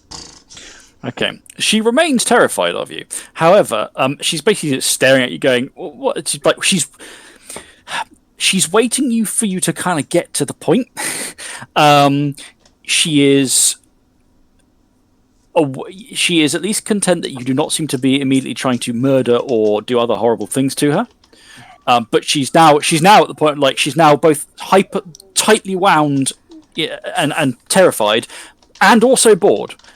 Which is slightly better than not, because she's there going like, what? Okay, this terrifying guy has cornered me in a back alleyway and is now lecturing at me. About what the fuck? What does he want? So she's now like in a kind of waiting for you to get to whatever is the point you're trying to get to, really, rather than run, at least. So obviously, I now have come to the understanding that you have some connection to Hawkhurst. Do you care to elaborate what that is? Do I have to? Yes, please.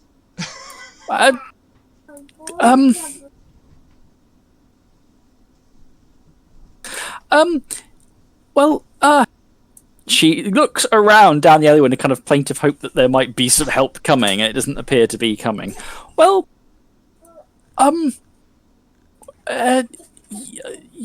yes, I know Corley Hawkhurst. Yeah, that's true. He gestures for her to continue. It's not illegal to be an acquaintance of somebody, is it? Anyway, you're not the police, so why do you even care? Hawkhurst,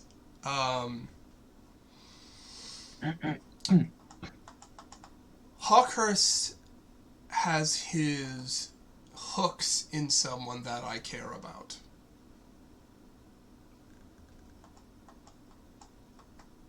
Well, I'm sorry to hear that. I intend to fix that problem. Does he also have some sort of sway over you? No, he's just an acquaintance, and that's all. I'm very sorry that he's given you trouble. But it's really nothing to do with me. Are you one of the oozers? She looks like she gives a sort of distasteful noise in a mid. Goes, well, not exactly. No, I mean, it was the wince to the has he expression. convinced you that you are in some way dirty, unworthy, or unholy? Can I have a wits plus empathy roll? Damn Oh, it! I'm gonna make that noise every time you ask me to roll that, by the way. Empathy. Yes.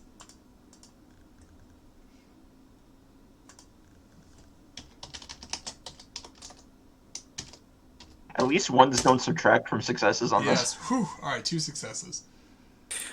Okay, there's a long moment after you say that, and you're trying to read her expression, and she's trying to keep it as flat as possible, and you're not quite sure. There's that, and she kind of goes, "No," in a hopeful way that to see if you respond in like and seeing your expression, this is clearly like not having it. She goes, "Well, look, this is very inappropriate people to think questions to be asking someone in a very cold, dark back alley, like." This is. I mean, do you do this? Do you often do this to women? Are you on the sex offenders list? He literally rolls his eyes at this question. Why do I give off that vibe?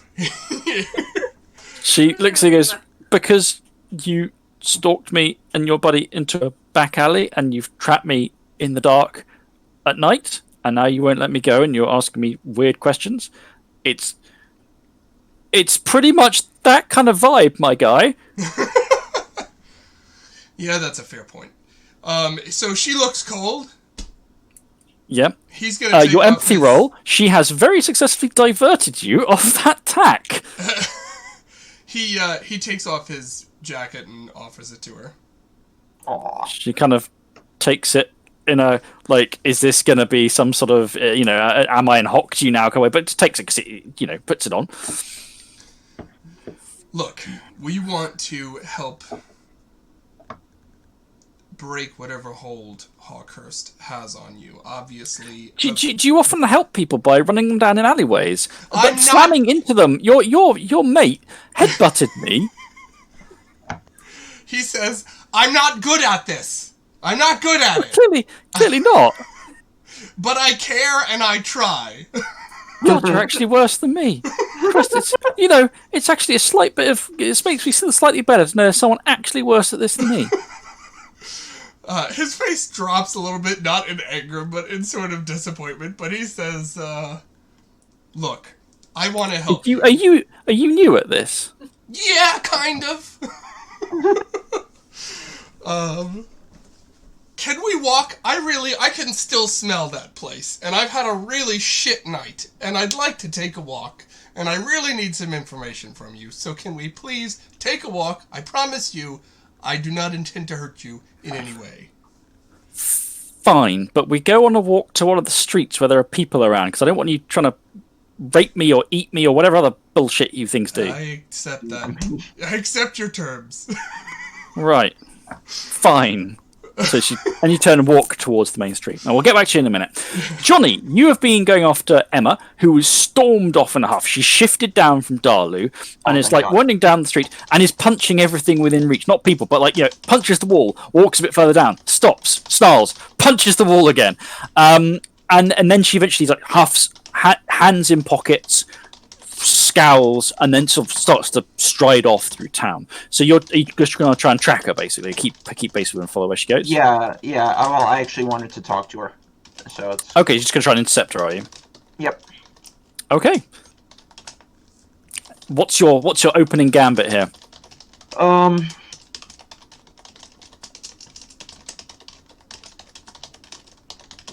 Sorry about my. So he's going to apologize for Stormbringer's outright rudeness. So you're going to pop out, basically come out from to the side and go, "Hey, sorry for my buddy's rudeness," or whatever. Well, more like walk behind her, but Okay. Anyway Johnny approaches this, it's going to look bad because she doesn't know he's there, and he's basically caught her unaware. Okay. But He's kind of doing the hands up type thing when he comes out of the alley. That's the best kind of way to do it. So you always say hey, and basically she goes fuck and jumps when you approach. Rounds on you, fists balled, ready to like apply some damage. And then she stares. She doesn't even say anything. She just stares at you, stares daggers, like waiting for whatever bullshit the evening's going to drop on her next. I'm sorry for my burly friend back there. You're sorry, are you? Who the fuck are you? You're fucking sorry, are you? Fuck! Hits the wall again. That being said, you and I and him have an enemy in common. Oh, fucking do we now? Because I know who just fucks up my evening. I had that fucking bitch bang to rights, and out of nowhere he comes sailing in, and he fucking headbutts her, and then just fucking drops, and then, I mean, the shit!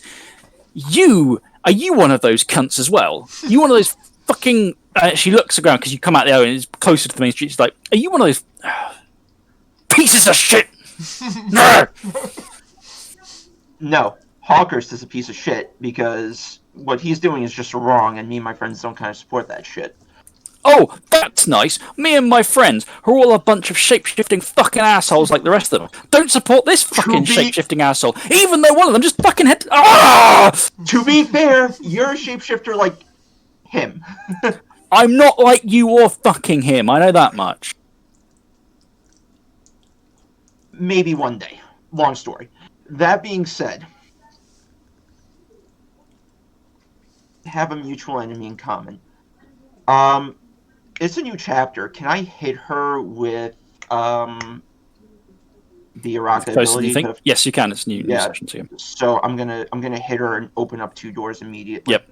Okay, so the social maneuver thing. Okay, so you sort of you do that. There's a slight stepping close. You do it. It's both metaphysical, physical. You know, we do have common enemy coming. And she just takes that one moment. She closes her eyes, grits her teeth, and just counts to like 5, and just lets out a bit of the rage. Turns and goes, okay, fine, I'll listen as long as you're not going to start snarling at me, doing anything stupid or light as well. Fine, just say your fucking piece, okay? Not my style to go that way. Listen, we have a common enemy. He's got your sister. He's interested in somebody that we care about too. We want to take him out, remove him as much as you do. And believe me, you can't do it alone. And we can't do it alone. As much as I hate to admit it. So, enemy of my enemy is my friend. I wouldn't go that far. Look, give me something more useful than that, all right? That's similar to what your asshole friend was saying in the back alley, except with less grunting and caveman noises, all right? Well, fine, but I still haven't got anything useful out of this, like who the fuck you are, or why you're would be my allies. Grunting or caveman noises, huh? My name is Johnny Galloway. I recently took over the old Kestrel Hall.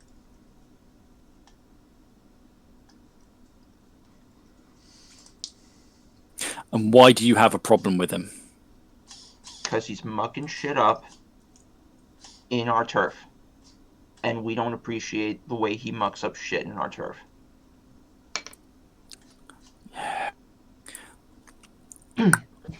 I know full well that people like me and mine are basically fucking resources to you and yours. Not the way we operate. We don't like to treat...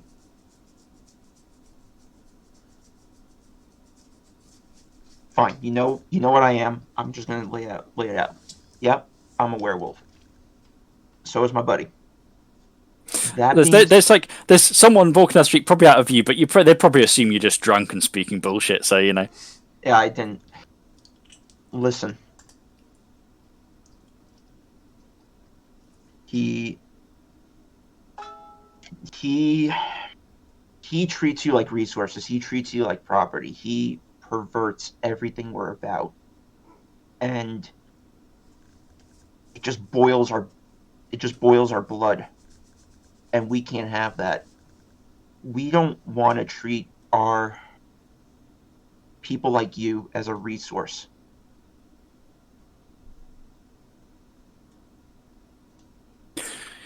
I've got to say, the angry kid in the back alley didn't exactly make a great first impression on me on that front.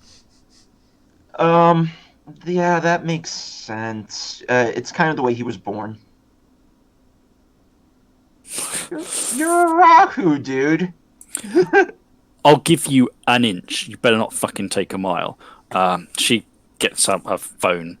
If you want my phone number, you tell me what was promised. The other asshole. If you do, then I might have some reason to think what you're saying has a grain of worth to it. All right? Absolutely. Let me have your number. I collect it. Yeah. All right. Really strange question, because I kind of want to right wrongs that my great aunt did. But so Johnny is looking to bring back the wolf-blooded families that were kicked off the property. He doesn't know if her family rented one of those cottages, and she's wolf-blooded, so he's kind of making that logical leap. Odd question. Did your family ever live on the old estate? Rent property from the old wolf? You earn that grain of worth to what I think of what you're saying, and I'll answer that question. Fair. Just let you know I'm looking to correct wrongs that my predecessor did. And that's one of those. Talk is cheap, she says, shoves her hands in her pockets, turns, and huffs off into the night. Pleasure speaking to you. And I walk away. Harmonious Flame. Did that count as wallflower? Just because I'm doing stuff away from Yeah, that'll get you point that. Harmonious Flame and shortly after Stormbringer. So Harmonious Flame, you've gone back into the club with your package. What's your plan now you're back in there? I want to unload the package as fast as possible because I can feel on the pack awareness bond that the emotions of the rest of my pack are going all over the place. To be fair. So I'm trying to find. I presume that Johnny told me how to find the spirit. Yep, it's fettered to Jimmy Gibbon. So I'm trying to find the proprietor and the spirit. Okay. So you, how are you doing that? Are you going to try and sneak back? You're just going to ask a member of staff if I want to talk to the manager, or? Yeah. Whichever it is, I think with my barfly and social skills, I think I'm gonna just ask. Yeah, which is easy. So you ask to talk to the manager. Barfly basically gets you contact with the manager. The manager is looking harried. Many people have asked to talk to the manager this evening. Some fucking crazy, either telling on different people. Some mad American or Gary Fowler has laid down a fucking mess. The police have arrived out front, talking to get to the security. So you get a harassed-looking Jimmy Gibbon in his office. Oh, whaley baby.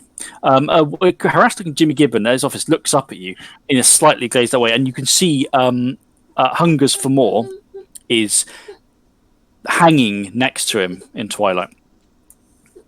He continues about what he's doing without really paying you any further attention. He looks at you. He acknowledges your presence, but always gets on with it. And Hungers for More looks at you and goes, I know. I sense the pull, the hunger of your broodmates in you. You're with the other one. Yes, he made an agreement with you. Yes, and I can taste that you have what I want. Indeed, I present the bag with the heart in it. Chris, just let me know when I actually walk in. Yep. Sorry, I have to take this baby out of this room. She doesn't want boobies. She wants something in the other room. So, quick pause. I'm sorry. Okay. Stormbringer, you're on me back in. Johnny, what is Johnny going to be up to after you finish that conversation? Johnny's going to just slink back towards the club. He really doesn't. I guess while he's walking, he's just kind of trying to ping spirit activity, see if what's going on in that way, if spirits are migrating certain directions, stuff like that. Oh, Stormbringer, just so I remember. As you are heading back to the club, your phone pings with a text message. Now, when you were in Bournemouth, when you changed there, one of the local Stormlords, with the bigwig local Stormlord called Marcus Rain, also known as Blight of Steel, was basically one of the guys who helped initiate you, and Light of Steel. That's a cool name. Light of Steel.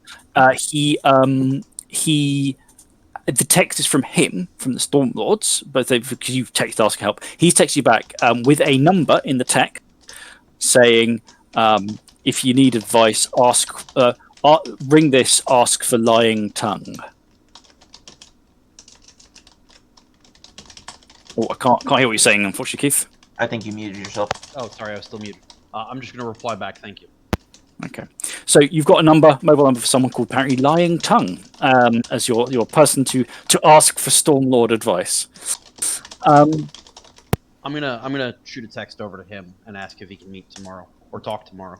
Okay, you get a text back very, very quickly saying this. Because you just said, "Hey, can we meet tomorrow?" Well, I'm gonna introduce myself. Okay, how are you introducing yourself? I'm gonna. It's gonna be one of those. I got your number from Blight of Steel, who brought me into what would we refer to ourselves as a tribe. Yeah, tribe. Okay, who was my sponsor into the tribe, Blight of Steel. Yeah, one of okay. Okay, I got your number from Blight of Steel, my sponsor into the tribe. I am called Stormbringer. He said, "Come to you for counsel. I'd like to talk tomorrow." Okay. The reply text is fairly curt, in fact, because best to talk in person. Won't ask to come here. Blandford Forum? ? I'm gonna Google real quick where Blandford Forum is the one where we started the Chronicle. It's attached just to the southeast of the Blackmore Vale. It's one where we live. It's not very many miles away. Public transport will get you over there, or just your pickup will get you over there fairly quickly. Do I know, does that go through somebody's territory though? I guess that's the question. As far as your way, it depends on which angle you take. No. It's closest to Spear Warden's territory, but isn't actually in it. Spear Wardens are not Forsaken. on Shiga. They're not on Shiga. Right, so I can just call them up and be like, "Hey, I'm passing through." Yeah, and you don't actually need to go through it. So you can take a slightly more secure route, and even that won't be much longer. It's just add some. Well, even then, I'll probably call them so I can get a little interaction with the Spear Wardens, kind of build that, because that's the one with the old coot who I liked, right? No, she's from the Fairfax Dogs, the other side of things. Yeah. Okay. So the question mark. I'm presuming are you going okay back? If you are, then your quick text will arrange. Just what time? Yeah, time the and place to meet. Bullshit. Yeah. Okay. And I'll have to look at something quickly. But yes, you get a time and place to meet tomorrow. Probably tomorrow mid-late morning. Not that late in the day. Harmonious Flame. So, the spirit goes, yes, you have what I want. You see you offering it. Without really missing a beat, Jimmy Given looks up, glances at it, takes the package and puts it in the top drawer, unlocks the top drawer of his desk, puts it in and locks it. And the spirit gives this sensual kind of sigh of pleasure and relief. It's like, yes, that is what I want. Now it is mine, and mine to have, mine to hold, mine to take away when needed. Yes, I prefer to know these things. I prefer to know where they are. I prefer to know. I want to have control over it. I still don't know who made it, but I don't need to know. I don't want to know. I want only this. And you have given it to me. Deal is a deal. A pact is a pact. Dan, can you remind me quickly? Was it Johnny? Sorry, was it Johnny or Dan who met? It was me. You asked two things. What was the first one? The first one was, I think, the location of the Bechelou, and I think the second one is what happened to where the spirit of Glisham is. Yes, and the spirit of Glisham information was the payment for the heart. Yeah, and I believe the heart was the Glisham one. Okay. She looks. The Kungus for more looks at you.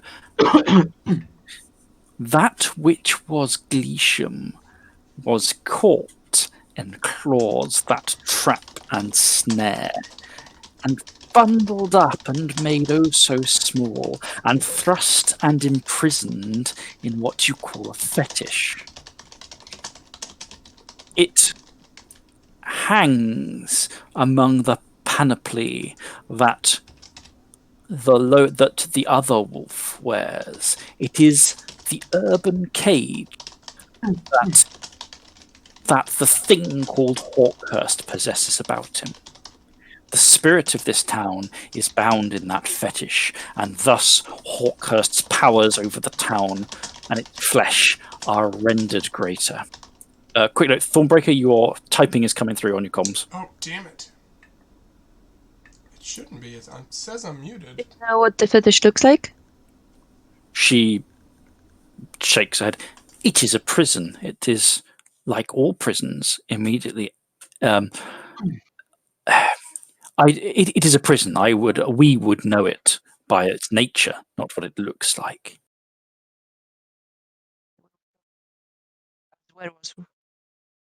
Werewolves would know a fetish as well, On right? touch, you can identify a fetish on touch, but they tend to look a bit weird anyway. You know. But we know he wears it now, at least. Thinking about it, and now that I know about this fetish, back to where we met Hawkhurst, did he have anything weird on him? Nothing outwardly so, no, but he was in human form wandering around human interactions, so would he have something obvious outwardly visible? No.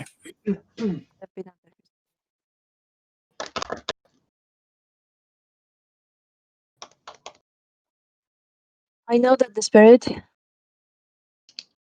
and thank you for this bargain.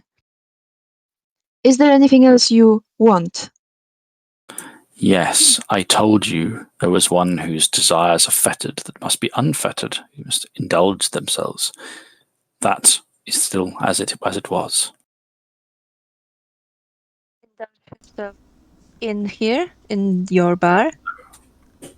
You would know it's tourmaline. But yeah, sorry. No, yes, I know. I'm just trying to get some more detail. No, does not have to be here.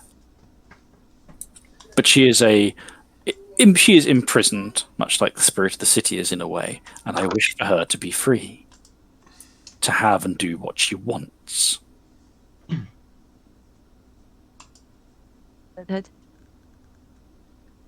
We shall see about that then.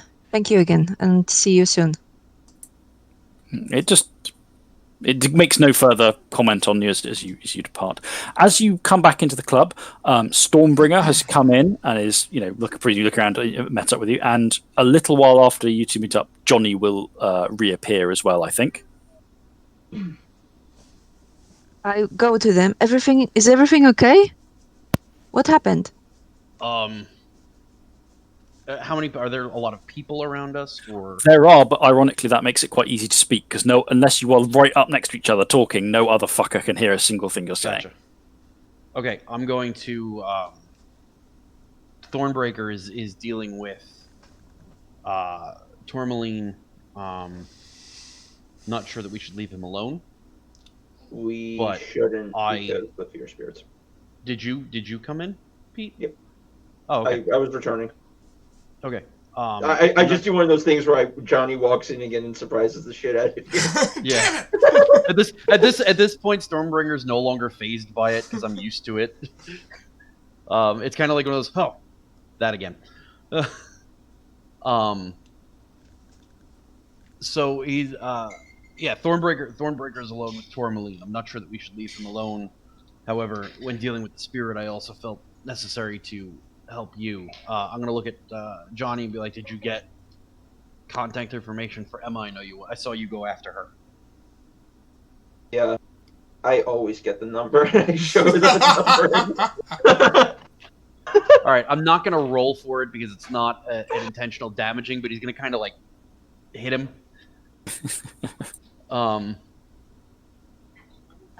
And then I don't know what it is. Maybe I'm just born that way. I'm gonna hit him again. It's out. And then he's going to head to start heading outside. Okay, going out to get some fresh air. I presume the pack are mostly going to vacate the club at that point. So, back to Thornbreaker. You are walking down. You're not on the high street, but you're on one of the main streets in Gilcombe. Tomlin walking along, fidgeting a little bit, but otherwise looking more annoyed and pissed off. And she's still scared, but she's no longer terrified. Scared may be her default state of being, in fact, as far as you can tell. She's okay. Well, since we've got to go through this stupidity, fine. Hawkhurst is a giant fucking asshole, but I've got to do what he says. And I don't like it, but there's not a lot I can do about that.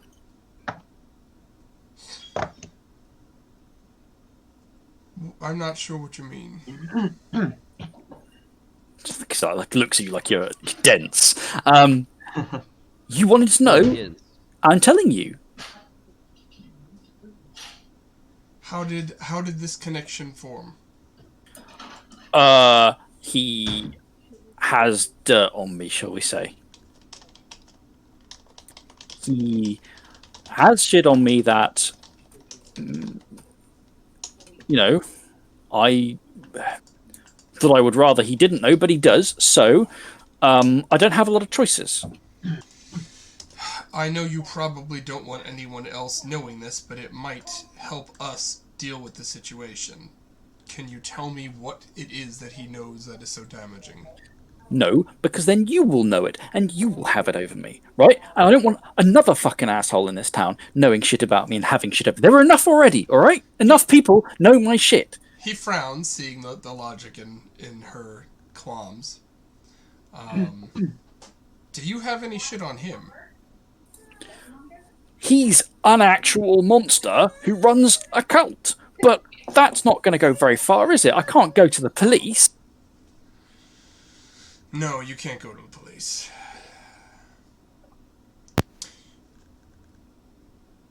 So, he actually grunts. I can't explain how I know this because it will seem completely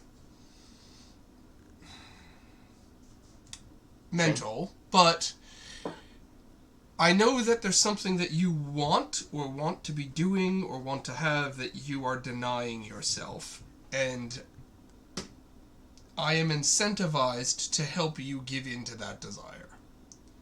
Does that make any sense to you? Looks at you like in a kind of like the way, just obviously the way you're saying that is just like going, my God, I really have been saddled with some weirdo, haven't I? But she looks at you and goes, what I want isn't often really something that tends to come up in the equation. It's what I'm allowed, and I am aware that my chain is not very long. Okay, we're getting somewhere. So, what are you not allowed? I'm not going to tell you, because I don't want you to have dirt on me, like half a dozen other fuckers in this town do. I just want to help you. I didn't ask you to help me. I know, someone else did. I just angry shouts, like, hissed shouts. Yeah, well, maybe someone else can fucking help me then, rather than sending minions like that asshole does, and other people do. Lots of people, I can't be bothered dealing with you, Tormund. You're too petty and minor. I want you to do a load of shit for me, but no, I'm not going to deign to actually fucking talk to you. I'm going to send a bunch of fucking minions to do it It's instead. not like Great, that. just what I want. It's complicated. It's basically, he stops for a minute and tries to think of the most plausible crazy thing. It's like a ghost, he says in defeat. A lot of things are like ghosts, apparently, but why the... Look. I don't understand what you think you will achieve, right? I can't do a lot of things I want to do, okay? Because I'm not allowed to. So, I don't know why, but apparently if I can help you to do whatever it is you don't think you're allowed to do, it will help me weaken Hawkhurst, which will allow me to remove Hawkhurst. What I want to do, he will fucking... I will not enjoy the consequences very much. What if we can help protect you? You can't. We might be able to.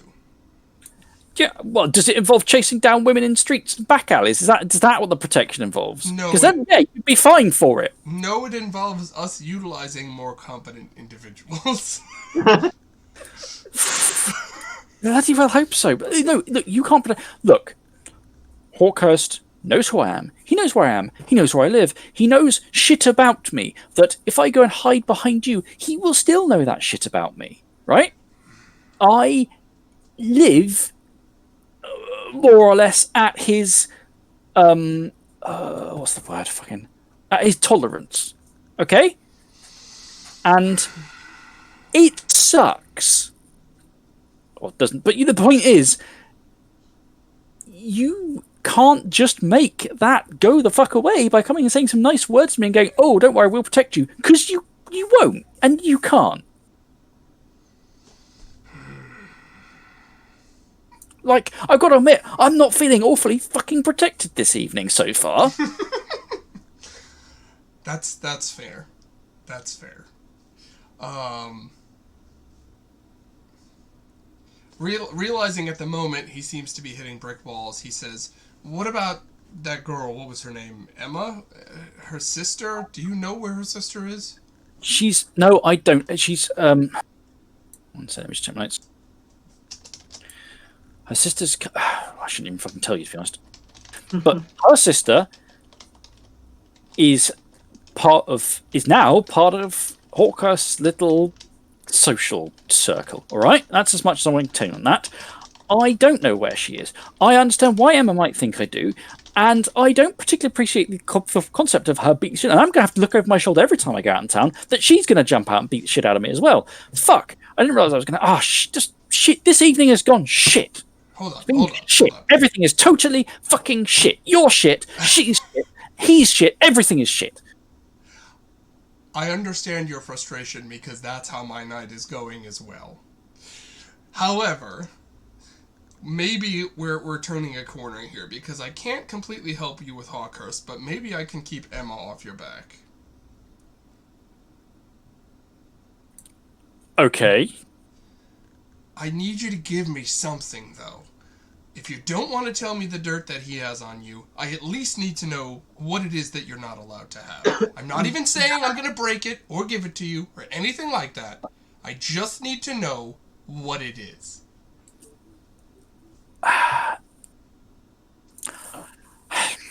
She looks as she's going to try and say it, and it's like, no. She gestures down one of the side, very small side streets. He knows. So,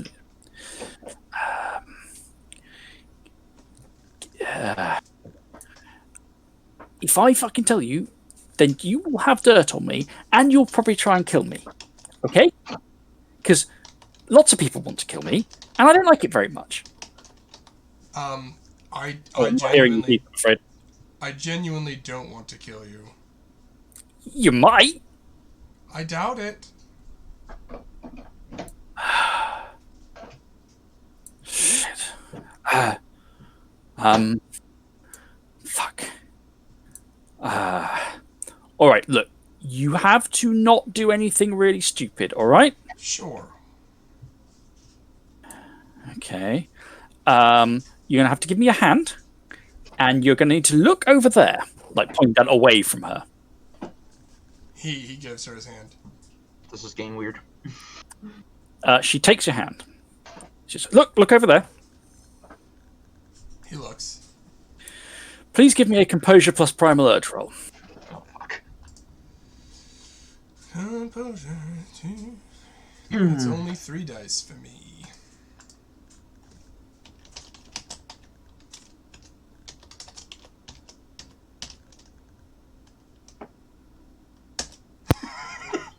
Oh, 2 shit. dice! Two successes! Yay!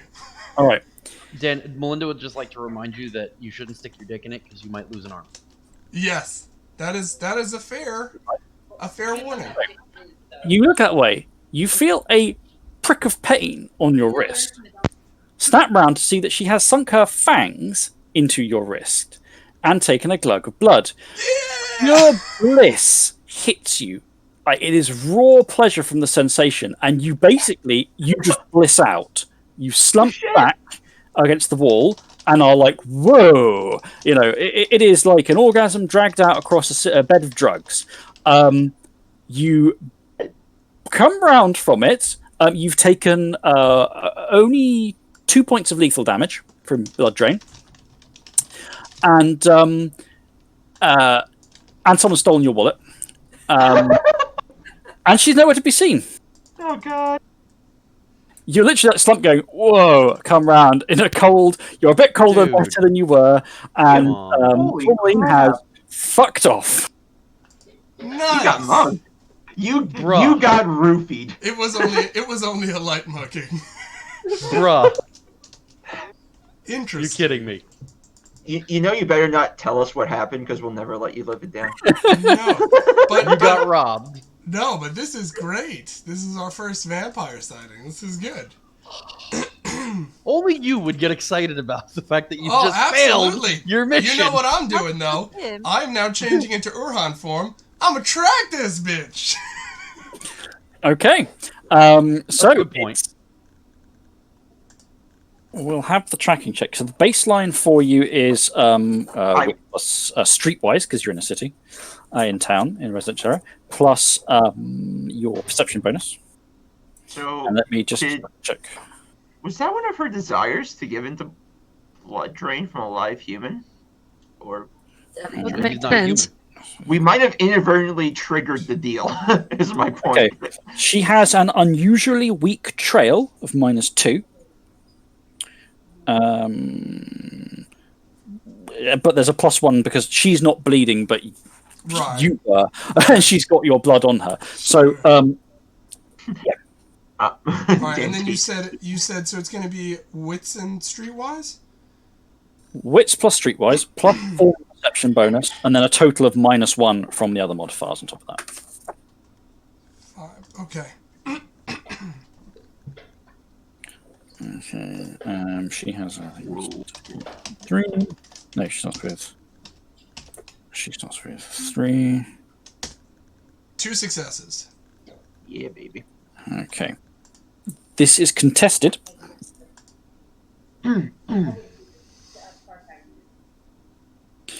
Ooh, okay. 2, 3. She has to get.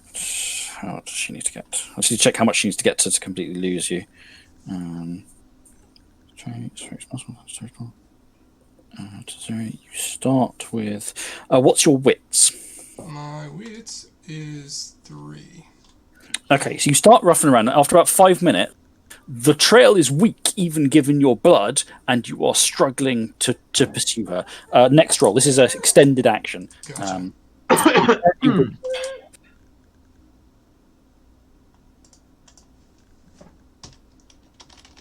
All right, so I'm going to spend a point of willpower.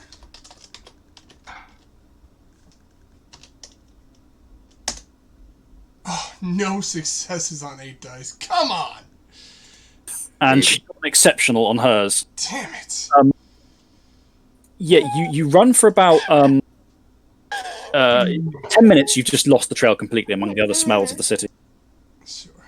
Even her perfume that she soaked herself in is mostly just is barely there. Okay. Whiff! Okay. Okay, Now you really shouldn't tell us what happened. I assume you're going to turn back and head back to the pack now at this point. Or you're just going to hit some random people in the streets.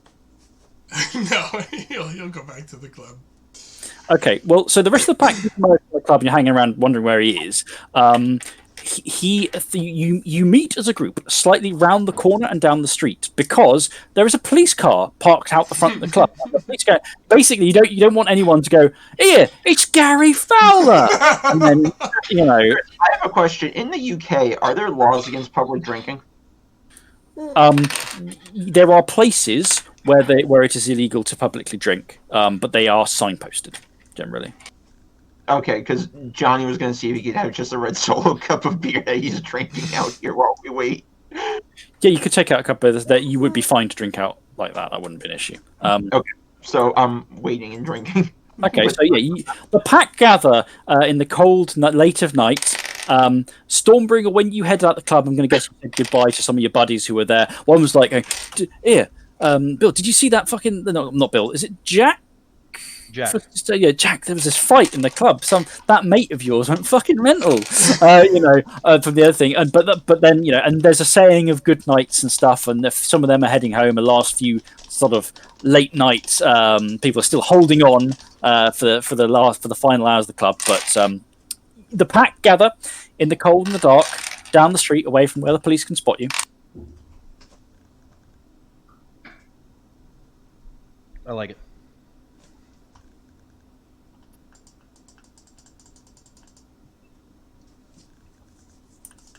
All right, so yeah, I'm Is guessing everyone okay? I finally catch up to them. Peachy In a keen. manner of speaking. It's been a shit talked to night, the but spirit. the night's almost over.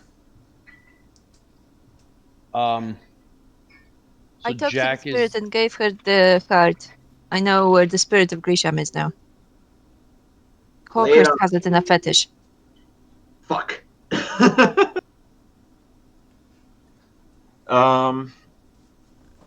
so Jack is going to look at Thornbreaker. So if we can figure Yes. out the fetish, and if we free at the same time when we engage with him, that's an ally right then and there.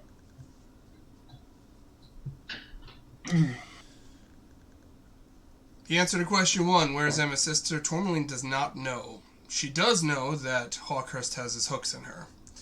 The answer to question 2 of what Tourmaline's connection is to Hawkhurst, apparently he seems to have dirt on her. I don't know that he has a supernatural grip on her, which brings me to question 3. What desire won't she give in to? She's a vampire. You could dress for Highland. You could dress for Highland quick. And where is she? She gave me the slip. You're kidding. Am I an Araka? Am I a hunter in darkness? You're a wolf. I take I'm offense. a warrior! Vampires have almost no scent, you know. So, They're dead. roundabout question: if she's a vampire, and if her desire is for blood, is that all she wants? I don't know. I just know Like a that life, I'm willing to bet heavily that it involves her vampirism in some way, and she's not allowed to do something. Whether she's not allowed to feed on the residents of Glisham, I don't know. But I'm fairly convinced it has something to do with her condition. Her condition. You make it sound like it's a disease. It is, isn't it? They're basically ridden. vampires? That's how according to the books, many werewolves see them as sort of like spirit claimed, like Yeah, death a spirit claimed. lot of them will say there's not an awful lot difference between a vampire and a claimed in terms of they should be dead and they're not. They're ambulatory corpses, and that's something claimed. I thought that was their view on sin eaters, not so much vampires. Oh, sin eaters are also definitely claimed. Yeah. And anything we can't explain, that's claimed. Clearly, everything is in the veil of spirits to us, and therefore it's all described as some variety of that. Wrong on that front, but with Sure. vampires it's a bit more iffy. Some say, well, they're probably actually a type of claim. They're probably a self-sustaining kind of claim. Others say they're like claimed. There's a lot of views on them, but Yeah. it's a bit hazy because there are a lot of weird. Vampires are pretty fucking weird and hard to categorize. Fair. Thornbreaker is in the it's complicated, but they're basically claimed camp. Got it. Johnny hasn't had enough experience with them, so he's all right, whatever. Jack's signing on board with they're claimed. That makes sense. That sounds logical to him. Stormlord claimed, I'm in. Right? So you're telling me that you let a claimed run free. How did she give you the slip again? Tell us the story here, pal. The legs, they did this, and then she was gone. I followed her scent as far as I could, and then it was right gone. under your nose. I'm guessing she moves pretty quickly. Right under your nose. Yes, is there a problem? Right in front of you. Correct. I'm just trying to gather how terrible you are at following directions. About as terrible as your manners.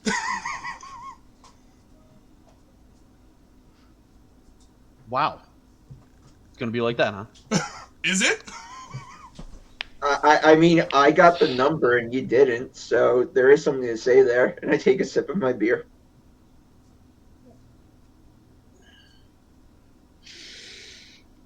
You Johnny's seem to want to fight me. Oh no. I seem to be in a bad mood. So am I. We had a bad night.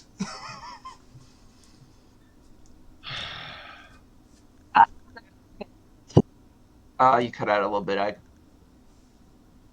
I had an okay night. Jack's gonna look at her and just glare. Just glare. That's it. That's all she's getting out of him. Is a glare. Yeah, basically Johnny and Harmonious Flame had okay nights. It was okay. Well, it wasn't a bad night. I like your friends.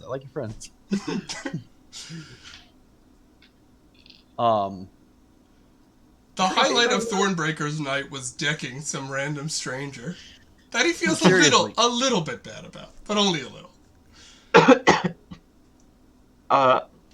I'm still thirsty. Anybody want a drink? No, I do not. Okay. She's a regular here. Yeah, and you know that for sure from the discussion you had with the bartender. Jack is going to turn very, very angrily back into the bar. No, So- stop. Where are you going? I think he's thirsty. There's police there, and we've done enough trouble for one night. And then you started punching Johnny. No, we're going home. Jack continues to walk into the bar. Okay, so he saunters off down the street towards the club, not listening to Mother.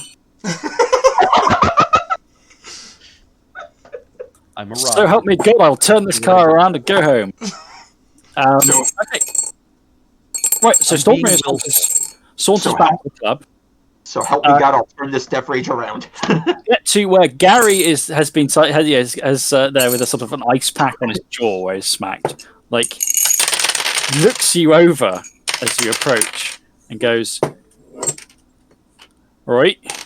Well, you know, no, he wouldn't say he didn't see. He didn't see you outside because you came in with your buddies, so he doesn't know you were Thornbreaker. So he nods you through. When you have to. There's a tiny queue at this point, so you just have to wait like a minute to get in, and he nods you through. And you're back in the club. Boom, boom, boom, boom, boom, boom, boom, boom. Smell, stink, noise, people. Excellent. Okay, so I'm going to.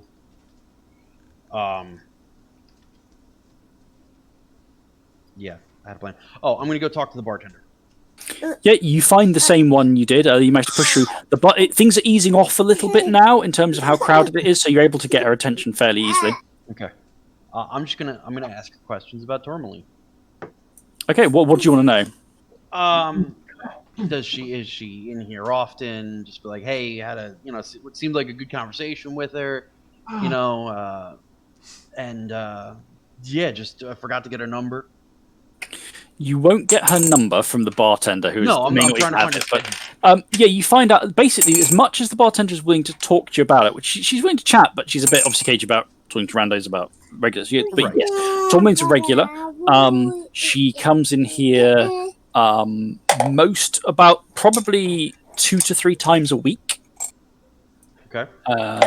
And she is she did, and she's just like doesn't make a lot of presence of herself, but she's like dancing.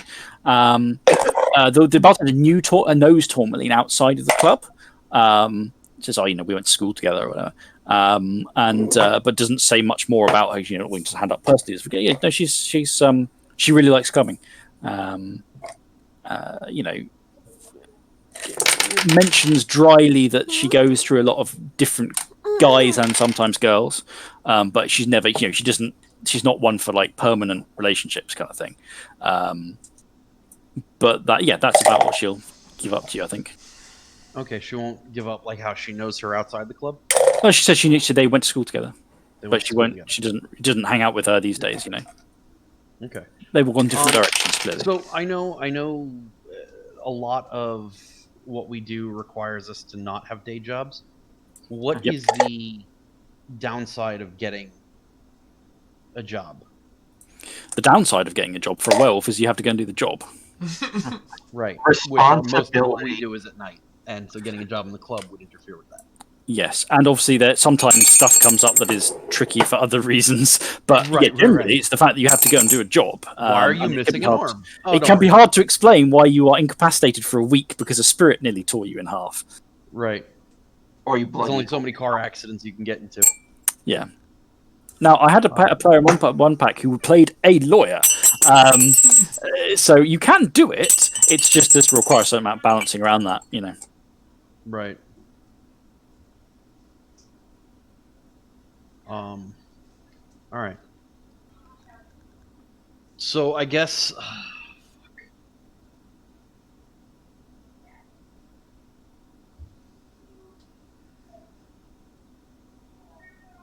All right. So I guess. Jack's gonna call it a night. Okay, so I'm going to presume the pack are basically going to roll, get a taxi and roll home, essentially. In that slightly mixed emotions among the pack, tiredness, head down in the pitch dark night, back to the estate, and then hit the hay for a night's sleep. Yeah. Yeah, Yeah. Okay. I'm just gonna text Emma what I know. Like, listen, Okay. Tourmaline doesn't know where your sister is. We know she's in the inner circle type deal, and he's got her. Hawkhurst already has his hooks into her. Okay. You don't get a response tonight. Settle down for your night's sleep. Chris, did I get any contacts from any of the other alphas in the area? How do you mean? From Stormlords or something else? No, just phone numbers from like the Spear Wardens or you have the Fairfax the pack has contact for the Spear Wardens and for the Fairfax dogs. You don't have contacts for the Pure Packs, but the other two Forsaken packs you have contacts for. Yeah. Who of us, Dan? You were dealing more with the Spear Wardens, Correct. or the Fairfax dogs? Spear Wardens have blood talents, so I've been dealing. Okay, with them. I'm going to. All right, so I'm going to look at Thornbreaker, be like, hey, see what you can find out. See if anybody has any information about where those bloodsuckers hang out in the area with the Spear Wardens or the Fairfax dogs, whichever way it is. I'm drawing a blank again. I'm going to look at Johnny and ask him to do the same for the other ones, for the other side, because they both kind of border our territory, so maybe they know. Maybe they've heard something. I doubt it, but. So, Chris, Johnny is actually going to see if he can scrounge together like a cot or anything, and he's actually going to sleep outside somewhere on the grounds. Okay. I was trying to figure out ways to physically interact with an estate, and that's the only way I can imagine it. Yes, no, I see what you mean. Yeah, no, you're going out and experiencing what it's like to be among the earth and things. Okay, so yeah, you're going sleeping outside somewhere. Everyone else is settling down with instructions to do things like contact people which probably happen the next day. So everyone gains a point of willpower back. We're going to have a 5 minutes. Does that include me? Yes. Why wouldn't it? Because of Hawkhurst's juju. Oh, hold on. Let me double check. I unfortunately It's only been like 2 days. Yes, that might be enough. Let me double check. I've forgotten about that. Hawkhurst is juju. He forgot about ruining your life. Right, that's part of why Thornbreaker's been such a... You are still under this effect, but I think this is the last day that it was in effect. Okay. Okay, so everyone else gets willpower back from night's sleep. We're going to have a 5-minute bio break on the light now, so we'll be back in 5 minutes to see through the aftermath of the nightclub and various contacts and things that are being made. Right. So see you shortly.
Yeah, one of the Rex says looks like one of the little pups needs to play now. Talking about Chris's girls. Yeah. The Munchkins are here, being tiny and troublesome. The two creatures are just by Ag's chair at the moment. Good. Are you trying to? Oh, not Kitty. Kitty is trying to pick her sister up, which Kitty has weak little noodle arms. Is not working very well for her. Please don't hurt your sister. Rex, it is good to see you. We do actually have an intermission screen. I just with the new computer rig, which I'll put the specs on the stream homepage hopefully today. But the new rig, I don't have everything transferred over yet, so that's why we don't have quite everything set up for bells and whistles. Yeah. So it's all going very well so far. The pack have the thing is, right, the pack have disasters, but they do gain knowledge each time. They learn things. In many ways, it was a great success. You know, you completed one of the spirits, you gained a lot of information about the stuff you wanted, you completed one of the spirits' tasks, and you discovered more about various people. In other ways, it was a complete travesty. With chaos, mayhem, and things going horribly wrong. We're very good at failing forward. Ain't that the truth?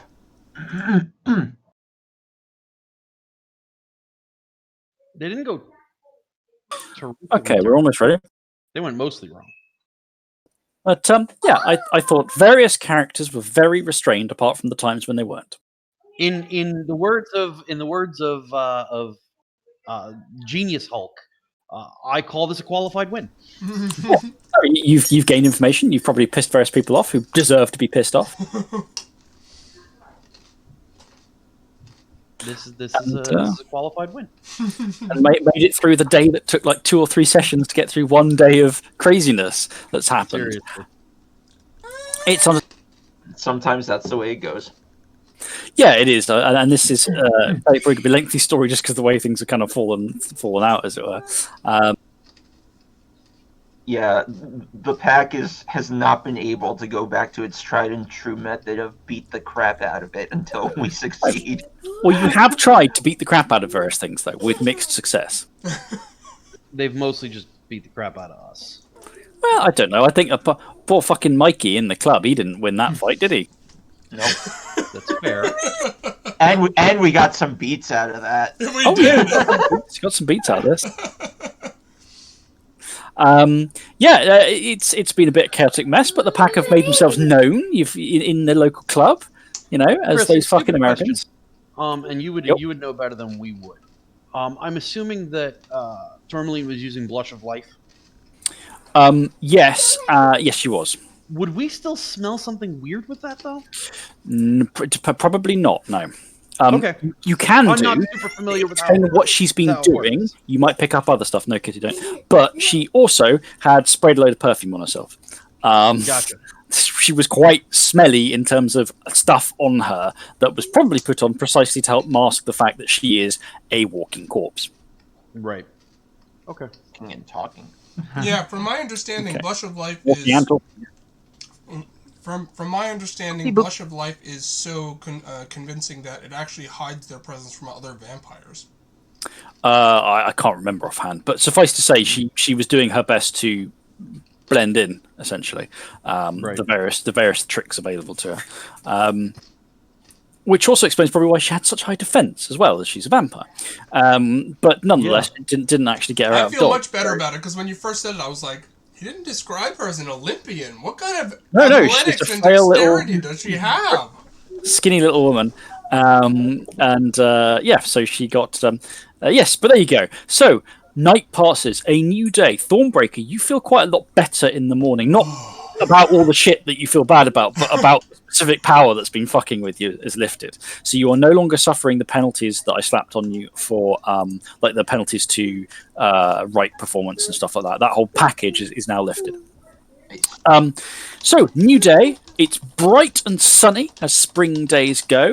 A little bit cold to the air, but, you know, a nice day. Stormbringer has an appointment in Blandford Forum in the morning. Johnny and Thornbreaker both have people to get into contact with. So I assume you guys are going to do those things. If you are, then shall we do those phone calls first? Yeah, we're looking for vampires with the Fairfax dogs, right? And you're going to contact the Spear Wardens? That's what Stormbringer had asked for, yeah. I forget who was contacting the Spear Wardens. Dan, because he's got an in with them. All right, I'm gonna ask him instead of just contacting them. Ask him for a quick meet this morning before I go in for my meeting. I want to actually meet with them since I got to pass through their territory anyway, or skirt it. I figured now would be a good time to say hi, see how things are going. Are the Fairfax dogs a Stop for Bone beers. Shadow Iron Master pack? Yes. I'm gonna rope Harmonious Flame into the skull. Okay, so we'll do Johnny and Harmonious Flame's call first, then we'll do Thornbreaker, then we'll do any meeting that comes off the back of that. So, Harmonious Flame and Johnny cracking over from the front. I assume, are you going to ring Clear River or Clear Stream? So there's Prayer of Castigation, who's the Elder, the Bone Shadow Elder. I feel like she's the alpha, quote unquote. And her daughter, who you met at the pack gathering, is Clear Stream. Yeah. So you also met another pack, but he was called Silence and was very quiet, so probably not the best person to ring up for a phone call. yep. Uraka. Yeah, so we'll ring up Clear Stream. Okay, so you ring the Iron Master. There's it rings for a while, but there's a thing at the crack of the pickup. Hello. Wasn't there like a code phrase we were supposed to say? I just forgot. There probably is. In which case you give the code. You say, "Yes, Aw. the wolf howls under the moon," or whatever. You know, the duck quacks beneath the sun. You exchange the counter phrases to say you're all werewolves involved. There is still generally a knot of caution in phone conversations because, as werewolves, you know full well you never know who could be watching. Forget government agencies, spirits and other werewolves can fuck about with your calls and things. So there's always a hint of like maybe don't just go into full bore. Let's talk about all the shit on the phone. Yeah. So I'm gonna see if we can arrange like a physical meet, just so we can avoid having our conversation drop in. I'm a little busy, but if we could, so if it's something I can summarize, we can talk about if I prefer, given the limitations of the medium. Nonetheless, we have a lot on our plate out here. So we have interest in a particular, well, I'm just gonna say it rudely, bloodsucker in the territory. And we want to know if you know any locations that they like to muck about in. Okay, I'm sorry if this is confusing for you. I'm going to need to cut this category down a little bit. Are we talking about? Say, bad Dracula ripoff? A body infested with things that with sanguineal parasites. Shall we say a hosting parasites, or are we talking about a spiritual event? Bad Dracula ripoff. You've got one. Are you sure you've got? Is it a real one? What's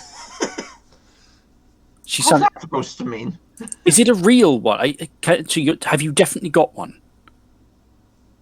We've run into one that. Oh, they're very rare around here. Mum will be ecstatic. That got away, and she's connected to Hawkhurst, and she's got information. Your lone wolf problem, your ghost wolf problem. Yes, it's like a circle now. I have to tell you that the National Society of Dracula reenactors are largely just you don't get them around here. Any particular reason why?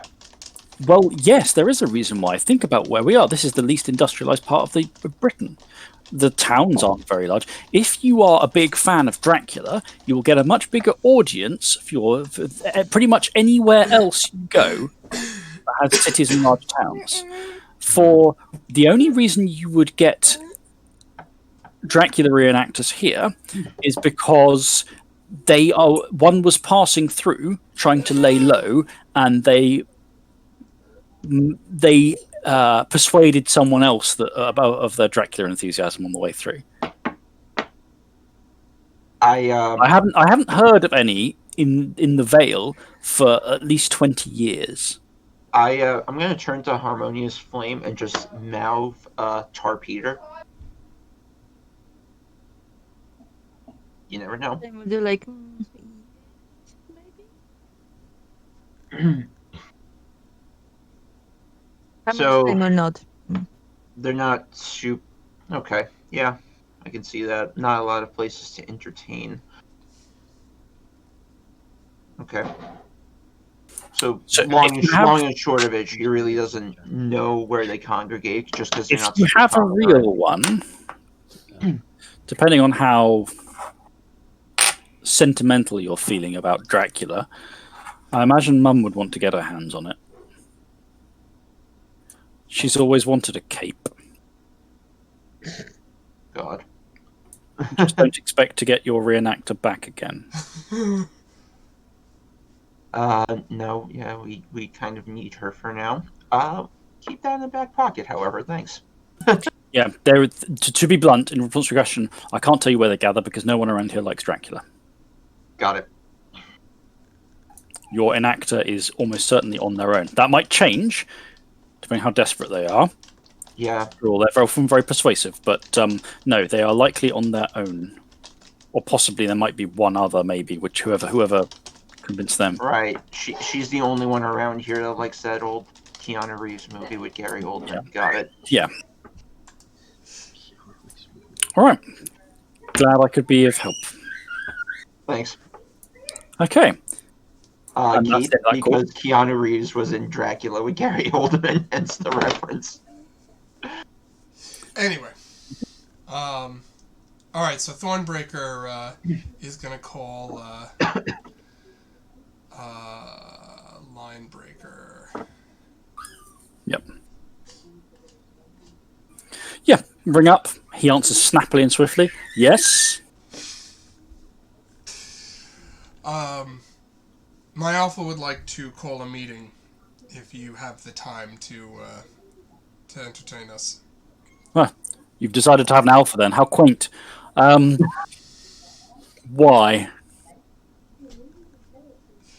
I'm assuming I have Stormbringer on speaker here. Yeah, if you want to, yeah. Yeah. Stormbringer will be there. He's gonna so Stormberger's gonna say, Shit. I need to pass I need to pass by your territory for a meeting of my own, and I thought it would be respectful to meet with you and discuss a little bit of business that we have that perhaps being a little more seasoned in the area you might know. If it's, I presume you're going to go and meet with Tongue then. Yes, sorry. She's contacted us about. I forgot for a minute that you meant me. It's like crap. She's contacted us about. She made contact with us just to mention she was passing by. I don't think a meeting is the best. We will make sure the south of our territory is vigilant. A meeting may not be best because it will draw attention to you. Our enemies in Cranbourne Chase may decide to take advantage of any movements we make in that direction, thinking there is something better if you hurry along by our skirts and have your meeting done and not draw the peers' attention at all. Fair enough. Then perhaps you can help us out with a little bit of information. Perhaps. Depends what it is. I have said to your packmate already, I've offered what help I can with regards to your wild dog problem. Wild dog problem? He's talking about Hawkhurst. Oh, yes, no. No, we have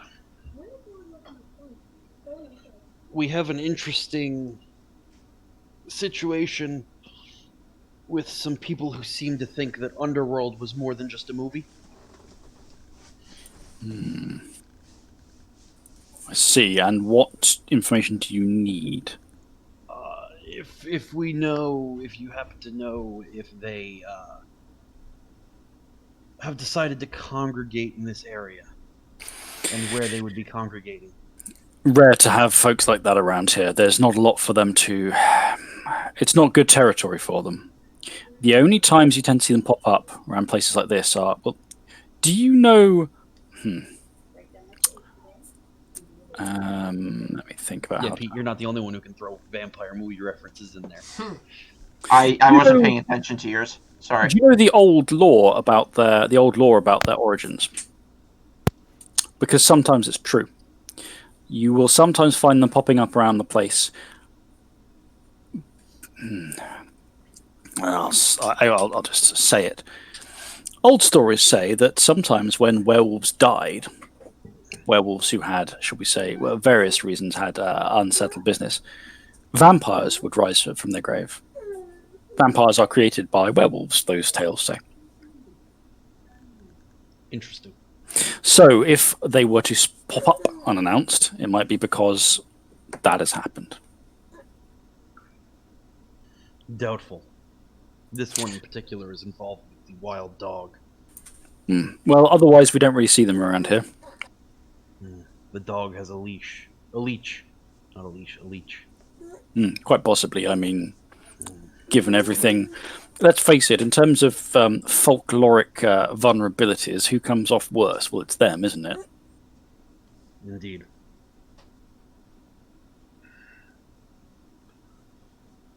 Well, I will be sure to avoid crossing boundaries on my travels this Good. afternoon. We'll be on speed dial. We'll have you on speed dial. We will hit that button if we see pure movement heading towards the south, towards Blanford Forum. Appreciate it. Just keep a low profile and don't draw the Cranbourne chase lot. You say that as though I have a reputation for doing otherwise. I'm going to smile knowing that he can't see it. I am unaware of any reputation otherwise. I'm saying this because I think it is a good idea. Linebreaker saw humour once from a long distance. And he thought that was quite enough.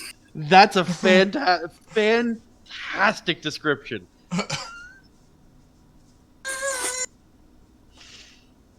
Okay, I'm gonna look at Thornbreaker and tell him flat out, we have things to discuss on the trip. He nods. Thank you for your time, Linebreaker. Very well. And he closes the line.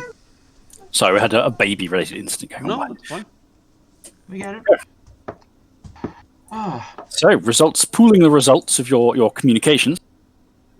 Johnny is kind of doing fuck, and I forgot to ask them about the fetish that the walkers might have and their bone shadows, so he'll have to wait for that conversation because he doesn't want to do it again. But Prayer might be super interested in that, so he's got another leg to stand on. Okay. All right, he's gonna ring them up again because he figures. Are you ringing Clearstream again or Prayer of Castigation? So Johnny doesn't want to say anything. From what he understands about Prayer of Castigation, while she's super nice, she's got like a super dark side, and he doesn't want to tell her anything before, and then she tries to go and do shit in their territory that we don't know about. Right. So he's running it through Clear first. Okay, so Clear picks up and goes, yes, is everything okay? Kind of, she's obviously surprised. A bit surprised you're ringing again. Bothering me. So Johnny kind of, I don't know how, like, I'm just not that good, but like he codes it that they know what happened to the spirit of Glisham. Like, right. And like that it's in a fetish, and that right. So you are telling her things. All right. Well, that's not healthy for. That's an unhealthy, certainly an unhealthy arrangement to some extent. Although obviously the town is. Well, yes. That's unfortunate for you, certainly. All right. I wanted to tell you first because I wanted to tell your mother, but I didn't want to. I'm heeding your warning about your mother. Let me put it to you that way. Honestly, it's going to depend what it does. So what I understand the fetish does is it allows him to exert the spirit's own control over the city. Well, obviously anything that's aiding your enemy is a problem for you. Right. The town's still around despite this, obviously, so there's that counterpart to it. Is how much of a problem is it for you? Well, it's a problem because it's him, isn't it? I wouldn't dare to advise you as to the health of your own territory, but I imagine it would be better off if that thing was not in a box. correct.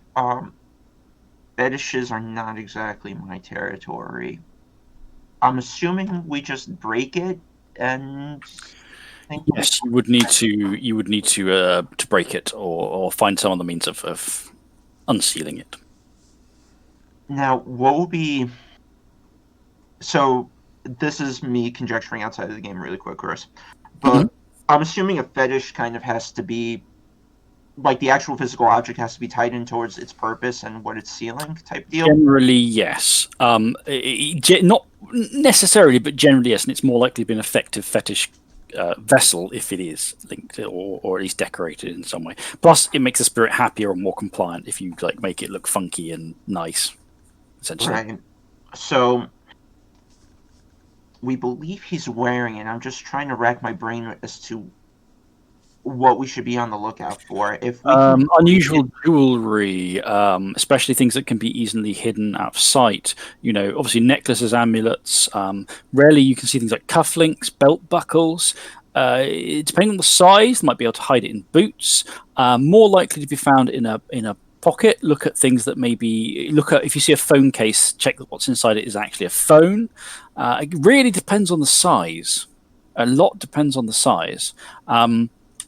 The larger, a walking stick or cane could conceal a fetish weapon or bits or all sorts of things like that.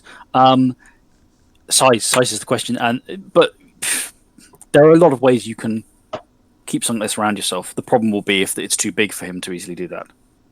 I think he has to wear it to exert the control, doesn't he? So, all right. Generally, you would need to have something about your person to benefit from it. Yes. All right, good to know. And it's going to meld into him if he shapeshifts. So that's going to remove it from the equation. Not necessarily, no.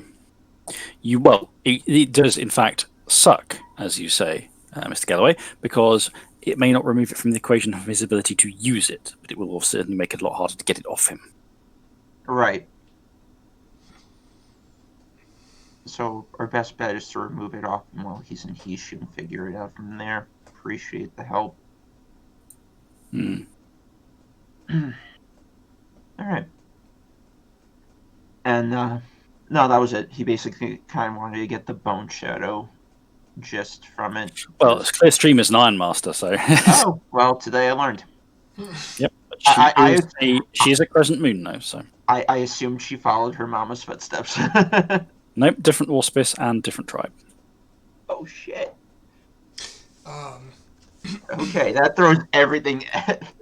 There's that theory. I thought she was an E-Power. Okay, now I don't know. She is. I don't know if Keith was just talking to us, but it was silent. Oh, I'm sorry. I was making fun of Pete. I said everything I thought I knew. Yeah. All right. Lies. That's all. Your house is built on lies.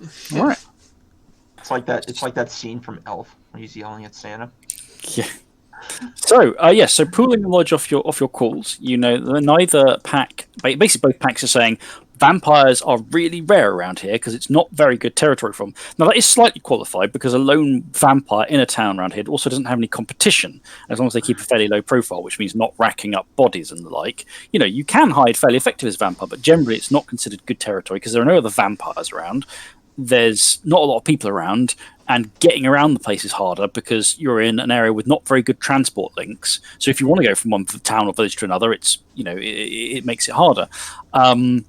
So unfortunately, no one knows where the vampires congregate because they think your vampire might be the only one. So by default, vampires congregate wherever she is. Got it. Right. So I just mentioned. She is massively isolated, has very little backup from others or no backup from others of her kind, and may have very little idea about vampire shit as well. So I maybe Tarpeter brought her into territory somehow. Stretch, I know, but from what you told us, Stormbreaker, he tends to specialize into bringing people into the territory or through the territory. It sounds more likely that a vampire was on its way here and created one and then left. She seems a bit clueless for someone who has come here. And we know that she grew up in the area because she went to school. Yeah, because Stormbringer said the bartender. Yeah. Anyway, a person with power who doesn't know about where their powers come from and why is a perfect target for Hawkhurst. Indeed.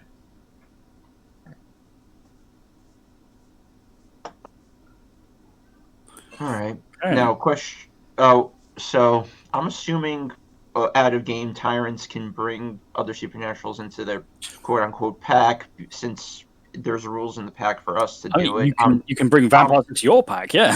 That's my point. If we can do it potentially, then he can probably do it. Yeah, That's yeah, very likely. concerning. Stormbringer, you have an appointment coming up. Yeah, I'm gonna. I guess just get in the truck.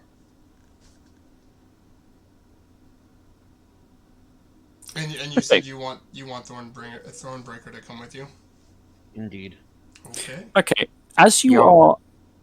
Sorry, carry on. I was just gonna say hash it out in the truck on the way there. As you are Pretty gathering much. yourselves together, you get Stormbringers bring the truck out when the post arrives. The post van, no, it wouldn't be a post van. It would be a courier arrives with the van rolls up with a next day sort of emergency sending thing. You know, a guy comes up, goes, offers whoever's at the door it's a little thingy envelope with it's addressed to the occupiers, Kettle Hall, yada yada, etc. etc. So he hands it over to whoever will take it, which is probably going to be Johnny, since you are the boss after all, technically, of the territory of the estate in human life. I have to step away for 1 second. Okay. And I get a fancy letter opener, and I'm gonna dread what this is saying. Okay. So the Stormbringer and Thornbreaker haven't gone yet at this point, so they'll get to get your reaction to these. In it is. A tiny warrior baby is sad. In it is a typed letter. It is not headed, but it is. But you can smell. It's got the because obviously Hawkhurst has handled it. You can smell his scent on the letter, and it says. This is. We'll say. I will offer you this grace. The next time you intrude on the town, there will be retaliation. And that's it. The guy's already got the courier guy's already delivered it and left. But you rip open the letter, it's just got the little note inside. So basically, next time you go into Gleesham, Hawkhurst says he's saying he will retaliate. Next time we go into town. Yep. Right. Stormbringer turns the truck towards Gleesham, drives in. Oh, 100%. He drives into Hawkhurst's office. Just drives the truck. Yeah. So, but this was before Stormbringer and Thornbreaker left, so they're about to leave. So you will have seen this, if presuming Jolly shows the rest of the pack. Yeah, I do the whole. Yeah. So he's mad. Now Good. I'm entirely okay with pissing the guy off. However, if we do go into town, we have to be smarter about it, and there's no way for us to go into town without the Fear Spirits telling him about it.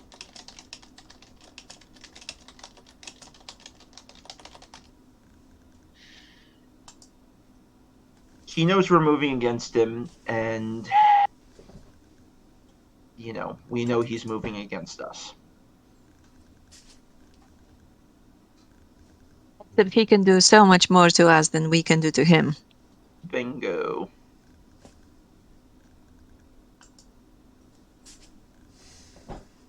So next time we go into town, We need to be it's gonna have to be to take him out. So I'm assuming Stormbringer is in the house.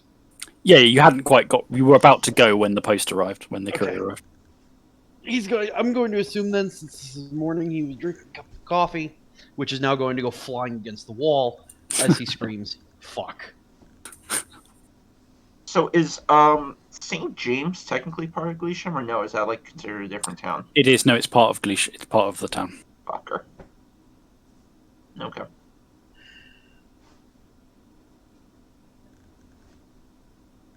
He's throwing down the gauntlet to you, basically, in terms of he will. You don't know what the retaliation form will take, but as you say, there's all sorts of forms it could take. I'm assuming the retaliation is him going to be leveraging his contacts against the estate, which I'm not very happy about. So That would be the most efficient way of getting rid of us, since we have no way of fighting that. correct. Oh, I've got ways of fighting that. Rah! Rah! I will kill all comers. Honestly, we need a boatload of allies to take him out. Hopefully, Emma can be one ally, but we're going to need more. Quite literally, I feel like we're going to need an army.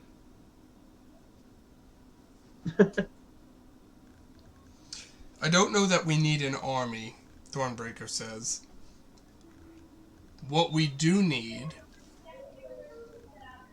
if we settle on the fact that we've reached an impasse and we have to take him down, we have to be prepared for collateral damage. We would have to remove Jenny from the area while we make our move.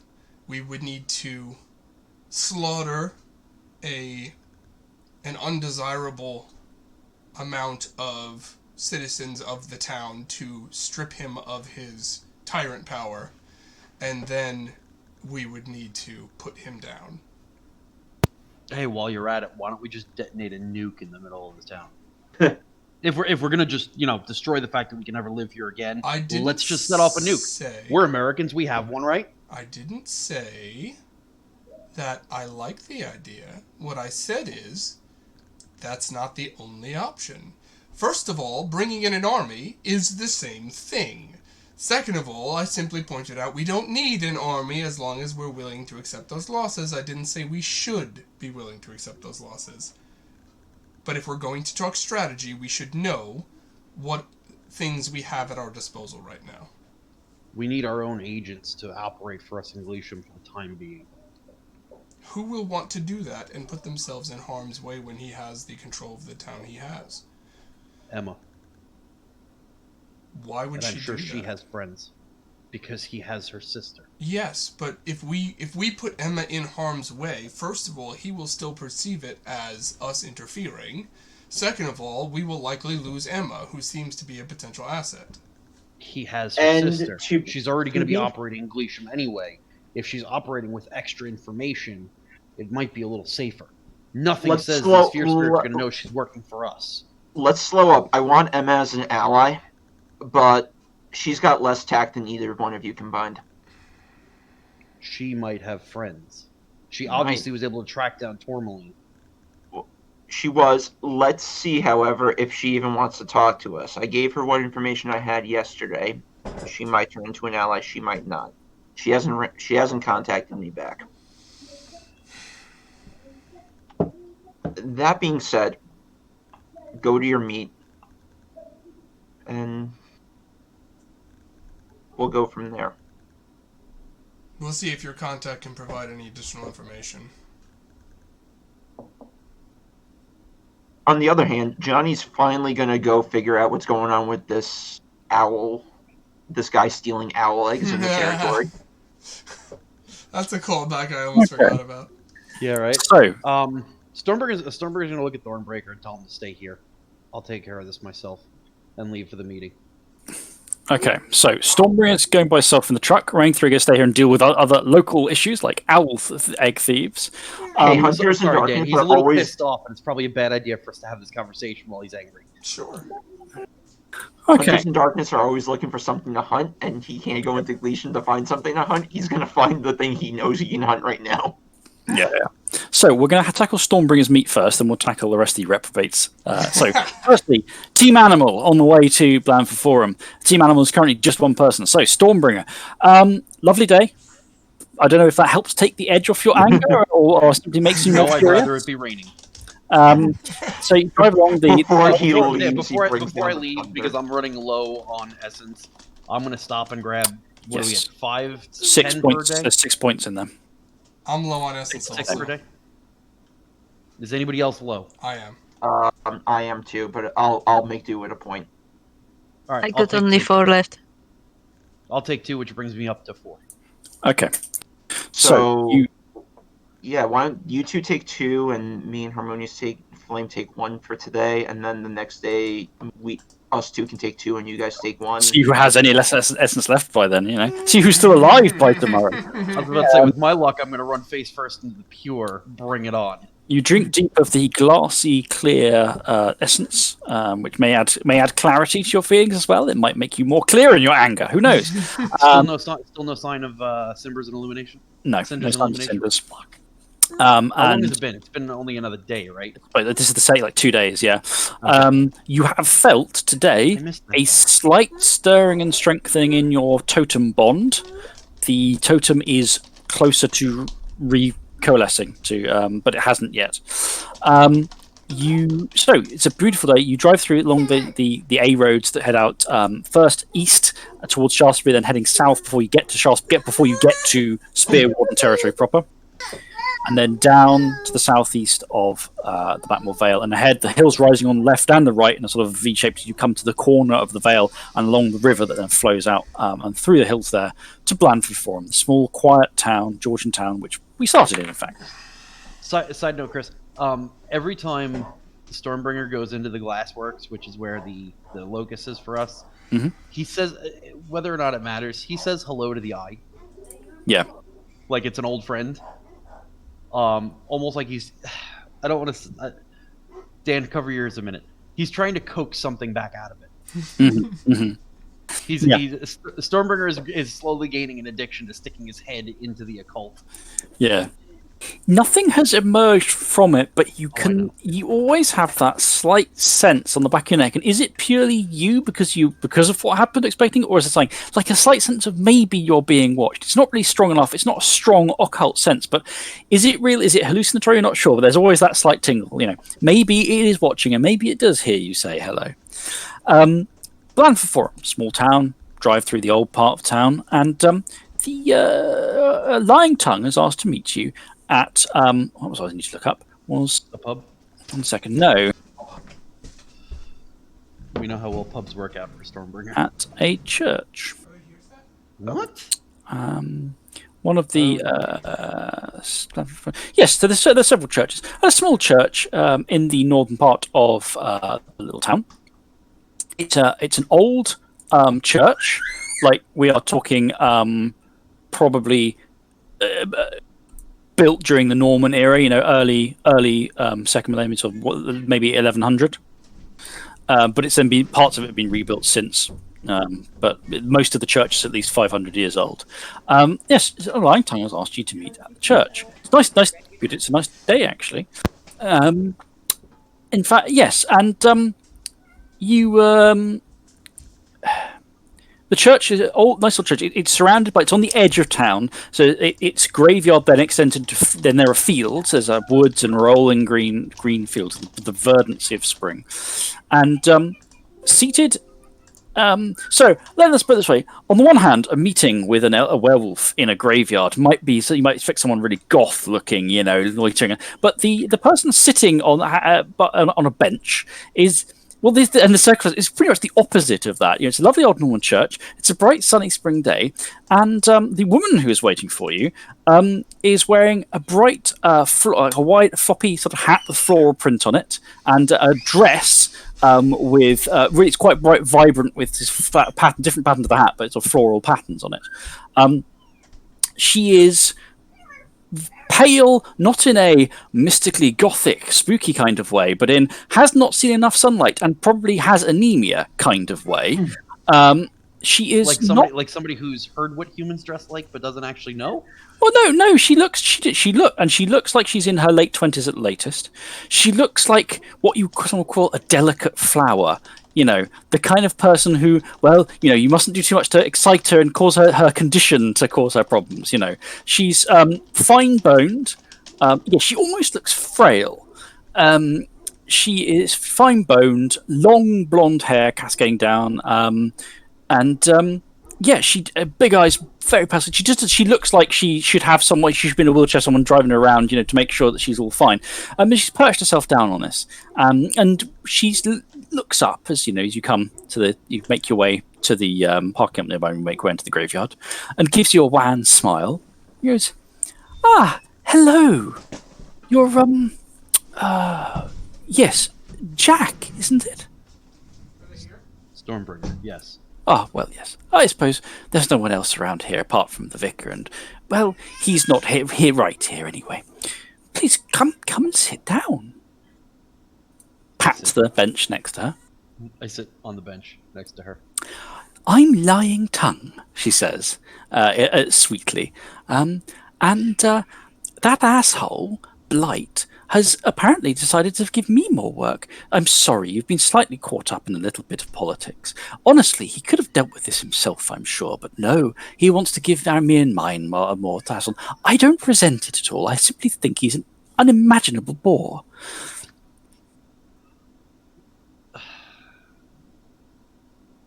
Jack is gonna smirk.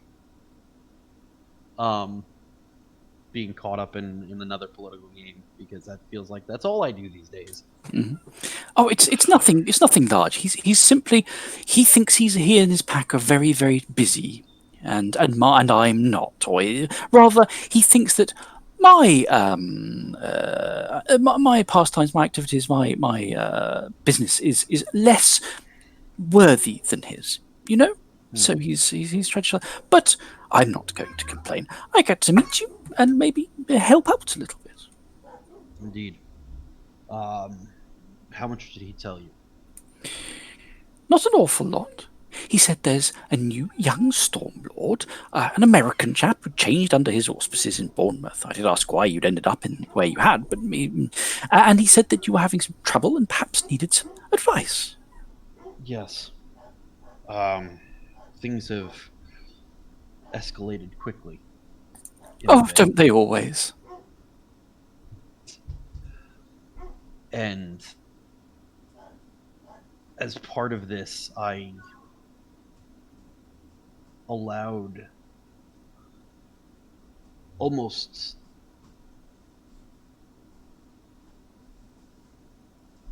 accepted, one of my brothers to be ridden by a loon. And it feels wrong. Oh, my poor boy. What an unfortunate situation.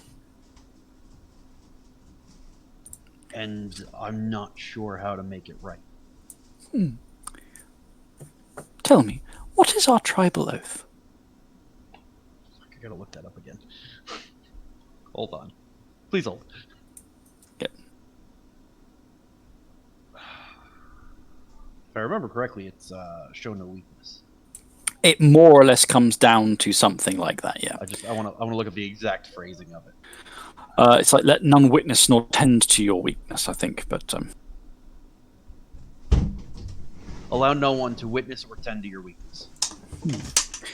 See, the other thing's always struck me. Oh, and to be clear, just in case you think this is some sort of trick question or trap, I am not implying that you coming for advice is a form of weakness. I would never want to upset you like that. No. So, but it's always struck me as very interesting. A lot of people don't quite understand the oath, and they think it means have no weakness. But that's not really what it says, is it?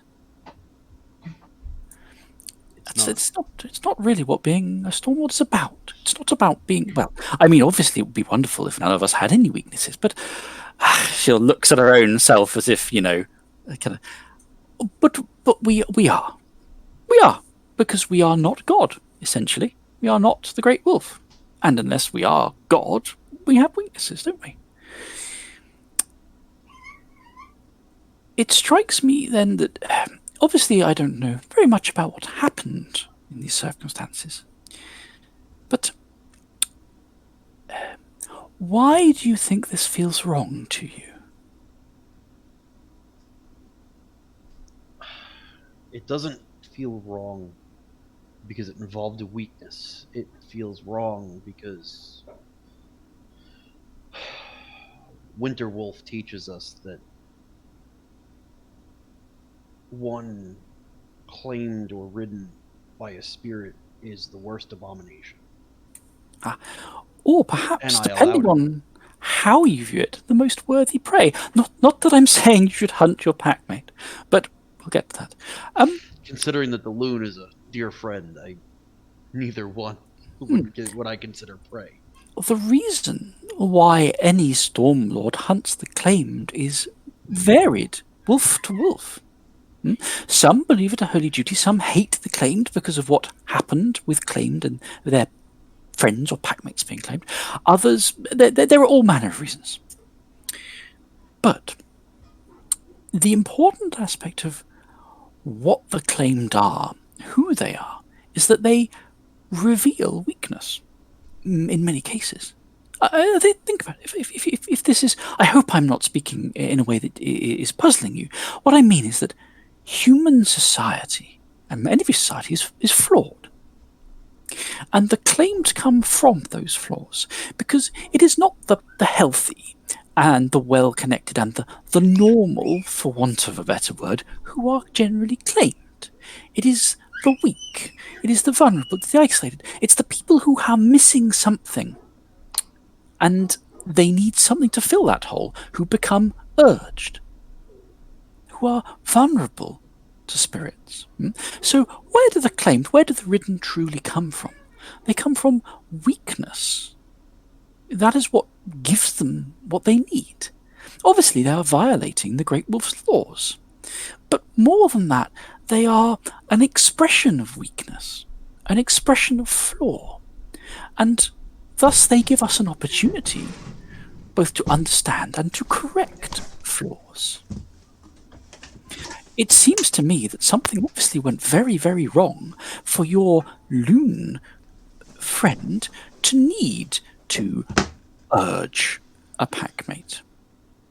In that way, perhaps it can be looked at as a lesson that reveals to you some flaws, some problems, some vulnerabilities. And what we don't do is some Iminir I wouldn't speak very highly of, perhaps. I shouldn't be bitchy, I'm sorry. Some Iminir will treat any weakness as something to be refuted, because they pretend that there is no weakness, and by pretending they think there is no weakness. But I have always thought it's better to take advantage of the weaknesses of ourselves that are revealed, because that gives us a chance to correct them and be stronger. So perhaps the wrongness is that understanding that something has clearly gone very awry, that, not to put too fine a point on it, someone or something or someone's, perhaps you, perhaps your friend, perhaps all of you, were flawed in how things had come to play, how things had come to be like this. But perhaps this is an opportunity to understand those flaws and now to correct them, and possibly to execute your packmate if he's ended up claimed. He is not claimed. Oh, well, that's a terrible relief. I would never want you to have to kill your packmate. It was a temporary situation. Good. I wouldn't want you to have to perform such an act, but you have to be wary sometimes. Indeed. Oh well, I hope, my lad, I hope that you can take from this something constructive to go forwards with.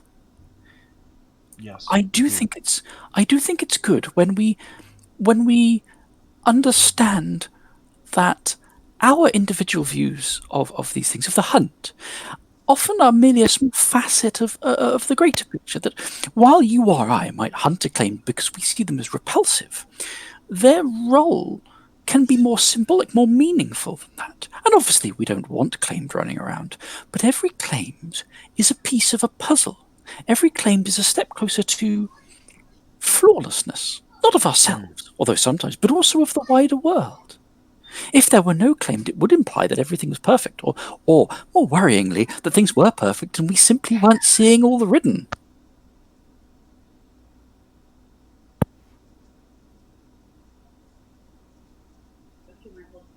Interesting. I did not think of it that way.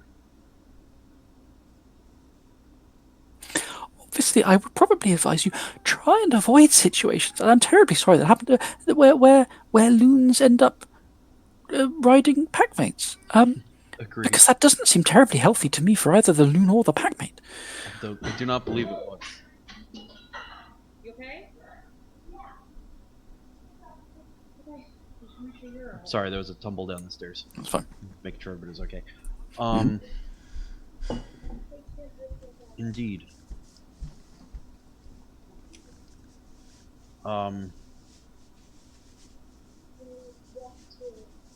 While we are on the subject of weaknesses, my pack and I have come across something that I have no experience with, and quite frankly have run out of ideas myself on how to move forward. In that there is now, Chris, just side note, tyrants, are they specific to werewolf? Yeah, they are a type of werewolf thing. It's where a werewolf has bastardized the pack, Okay. the totem So if I bond, refer- become a totem So to a if I group of refer humans. got it. So if I refer to a tyrant, she'll know what I'm talking about. She might, because they're, as Linebreak said, they're not terribly common, thankfully. Right. We've run into an issue with a ghost wolf who has fashioned himself a tyrant, as it were. Oh, ghost wolves are such poor dears. I mean, really, they're all just helpless, undirected creatures, really, aren't they? I would pity them, but they're often very, very dangerous to those people, to those around them, in their Indeed. ignorance. If it is willful ignorance in particular, I cannot completely find it in my heart to forgive them for such. As it is willful in this case, surely. He has fashioned himself in the way we work with totems. And his hold on... Now, he's not technically part of our territory? He's bordering it? No, Glisham is slap bang on your territory. Your territory literally Gotcha. encompasses Glisham and the other side of it. But He has claimed part of our territory as his own. And as a willful bastardization of our sacred rights,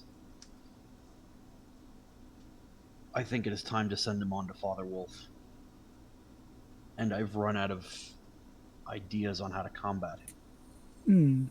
Well, you know what they say, the people do not murder the people, but sometimes there needs to be a little bit of house cleaning, I suppose.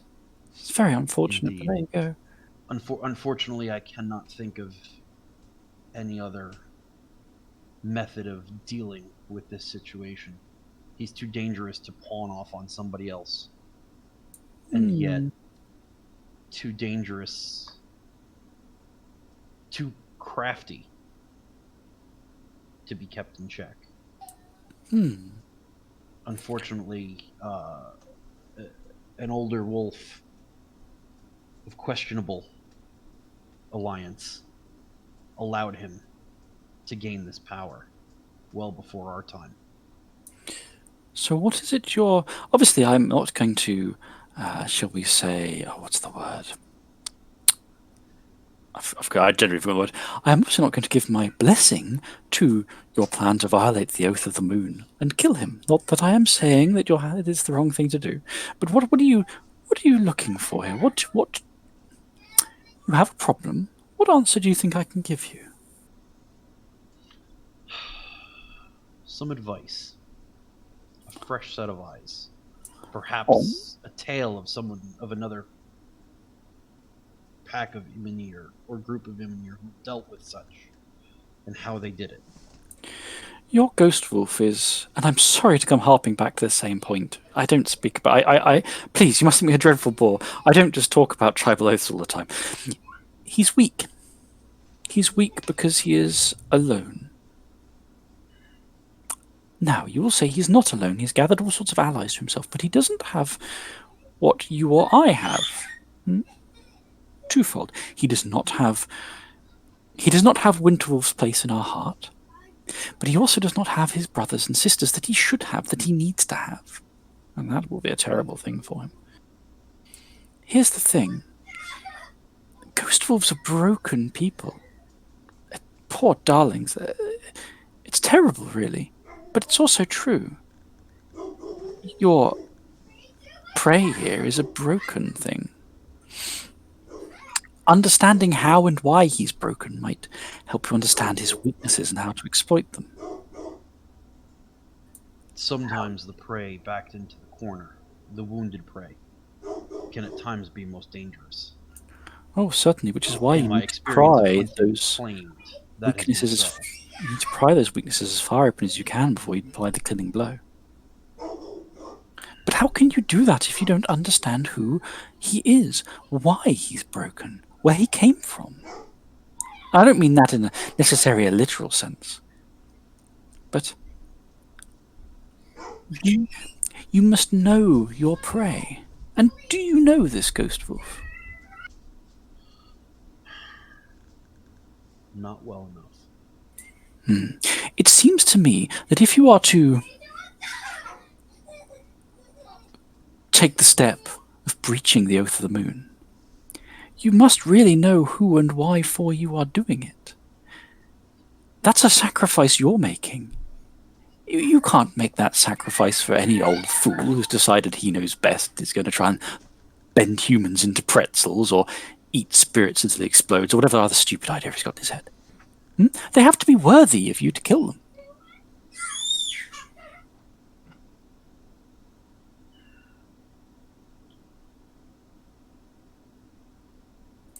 So I would suggest you learn. You understand this fellow, this broken wolf. Yes. If he's a ghost wolf, he's on his own. He doesn't have what you have. Poor creatures. And you, poor dear, faced with a situation where you feel you need to kill him. I'm so sorry you're in that situation. It's not weaknesses on your part to be there. But think carefully about, well, what cost it'll take of you.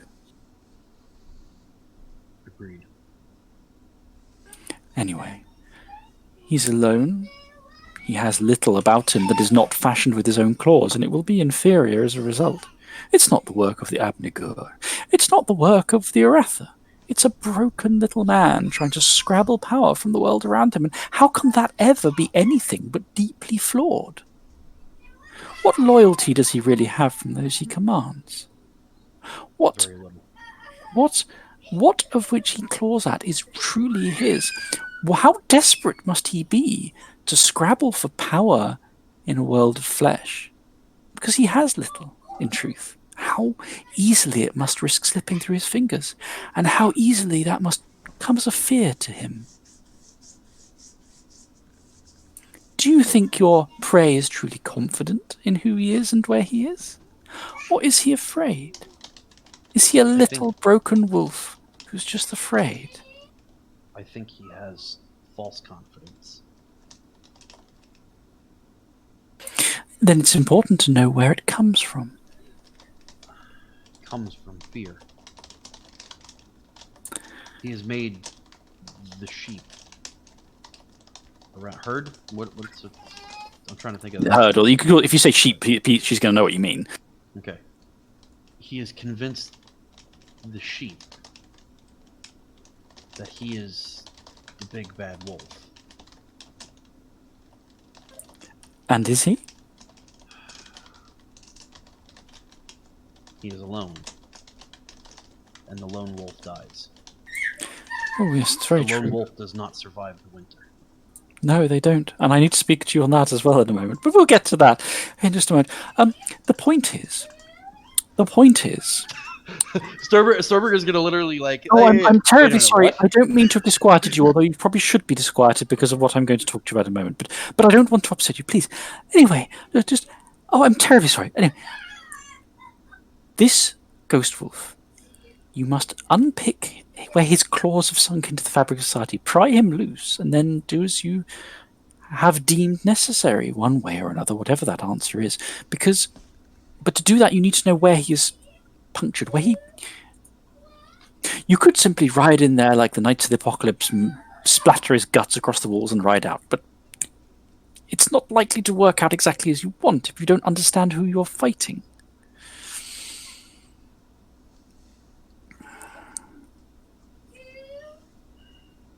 I should probably speak on matters of honor and the like at this point, but frankly, let's stick to the basics here. You have a problem and you need to deal with it, but you can't just deal with the problem by charging at it and hoping you'll take it down and then it'll go away. That tends to end up in a horribly sticky mess. But he's weak. You know he's weak. Now you need to find those cracks and pry them open. I believe his weakness may be that which he feels to be his strength. Then you have a starting point. I think it is exactly what you say, although you've never met this tyrant before. In that he commands fear as though it were a weapon. However, fear can easily be a double-edged sword. Oh, it certainly can. Deal just as much damage to the wielder as it does to the victim. But I feel dreadfully sorry though to even set you on this path. It will take a cost for you to end him. She sort of lays a hand on your hand, and it's not in a kind of arousing kind of way. It's more like as if a nurse by a dying man's bed, right. kind of. And I'm terribly sorry for that, but I feel that. Well, I find it fascinating, in fact, that you're. Well, yes, perhaps we should talk about that now. You're the only Stormlord in the Blackmoor Vale, as far as I'm aware. You must have noticed that by now. True. Yes, I'm afraid I don't know very much about you. Only what little blighted thing. Chris, on our end, we are, as far as we know, the only werewolves in the Blackmoor Vale.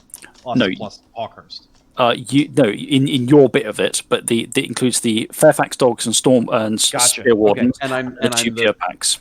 And I'm the lone Winter Wolf. Yes.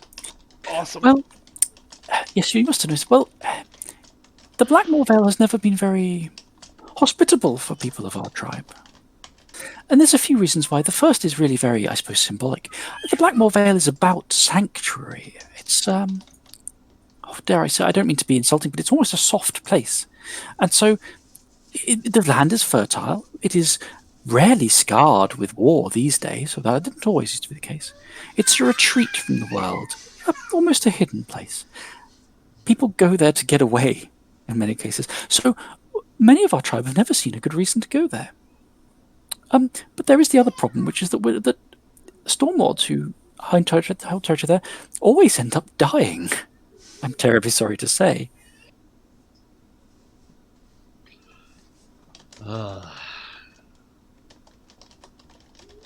He's gonna sigh. The sigh was in game.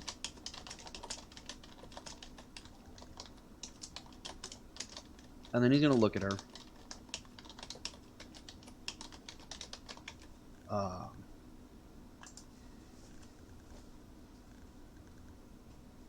I do not fear death. Oh, no. Perhaps you When death misunderstand comes, me. I will greet it. When death comes, I will greet it as though he were an old friend. Oh, perhaps you misunderstand me. I'm sorry. I don't think that many of the other packs in the Blackmoor Vale have really been aware of this. But, well, one of my hobbies, you see, my pack deal in information, knowledge, data. The Iron Masters deal more with the data side, but it's terribly fascinating stuff. I prefer the more artistic elements, but the numbers don't really lie. The records don't really lie. One thing we've noted is that Stormlords in the Blackmoor Vale die. They never survive midwinter. And we don't know why. We're in the fall, aren't we? No, spring.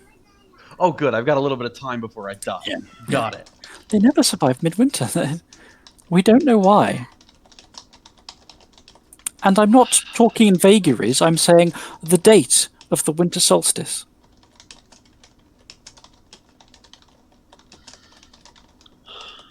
Oh. Great. Oh boy, I'm sorry. I don't mean to frighten you. Well, I'm going to start writing up that new character sheet. I would not want you to throw your life away. Something kills Stormlords.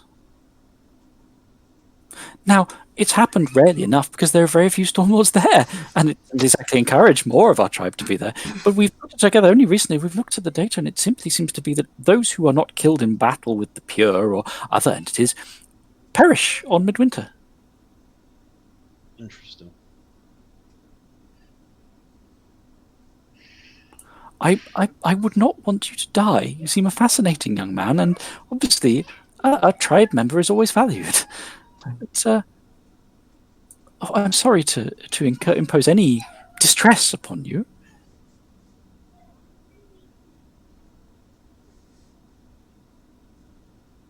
Yeah, like, you know where your dealers are, Mama? He's thinking. I'm thinking. Can you get them to just respond so you're ready to go? And then after the match, Well, that's my point. that's not really advice, I'm afraid. It's merely a bit of rather doleful news, but Keep your hand down, okay? there it is. Perhaps Also up there should be your briefing. when the tyrant has been dealt with. Oh, of course, first things first. And you of course want to help your pack any way you can. It That's might the time. be Focus on your ghost wolf first. best advised to gain more information about those who've come before me in the Vale. The more I know of them, the more I can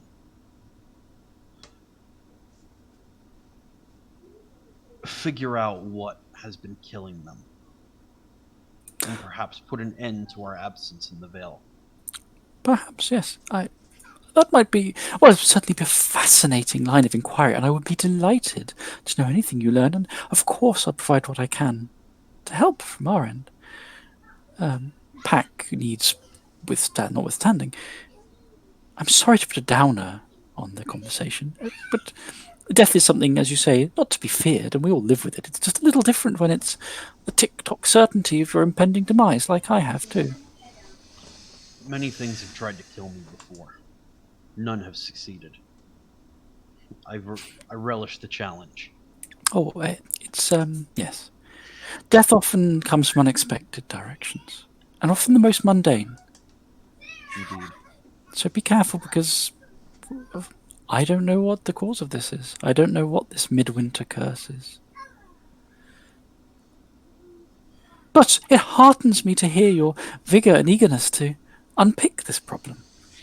And maybe you won't be the next name on our rather sad list of dead Stormlords. Chris, side note, Jack's gonna think real quickly. The crystallized sea liquor thing. Did that have? So now that she's telling me that Stormlords die, and always at midwinter, always at the solstice, did that have any sort of symbology looking back at it that had to do with like a tree in winter? The crystal, the avian mass in the thing. Yeah. Well, I mean, only if you go for like, oh, it's crystal, it's a bit like ice, but nothing explicit. Right. Nothing explicit in the imagery. No.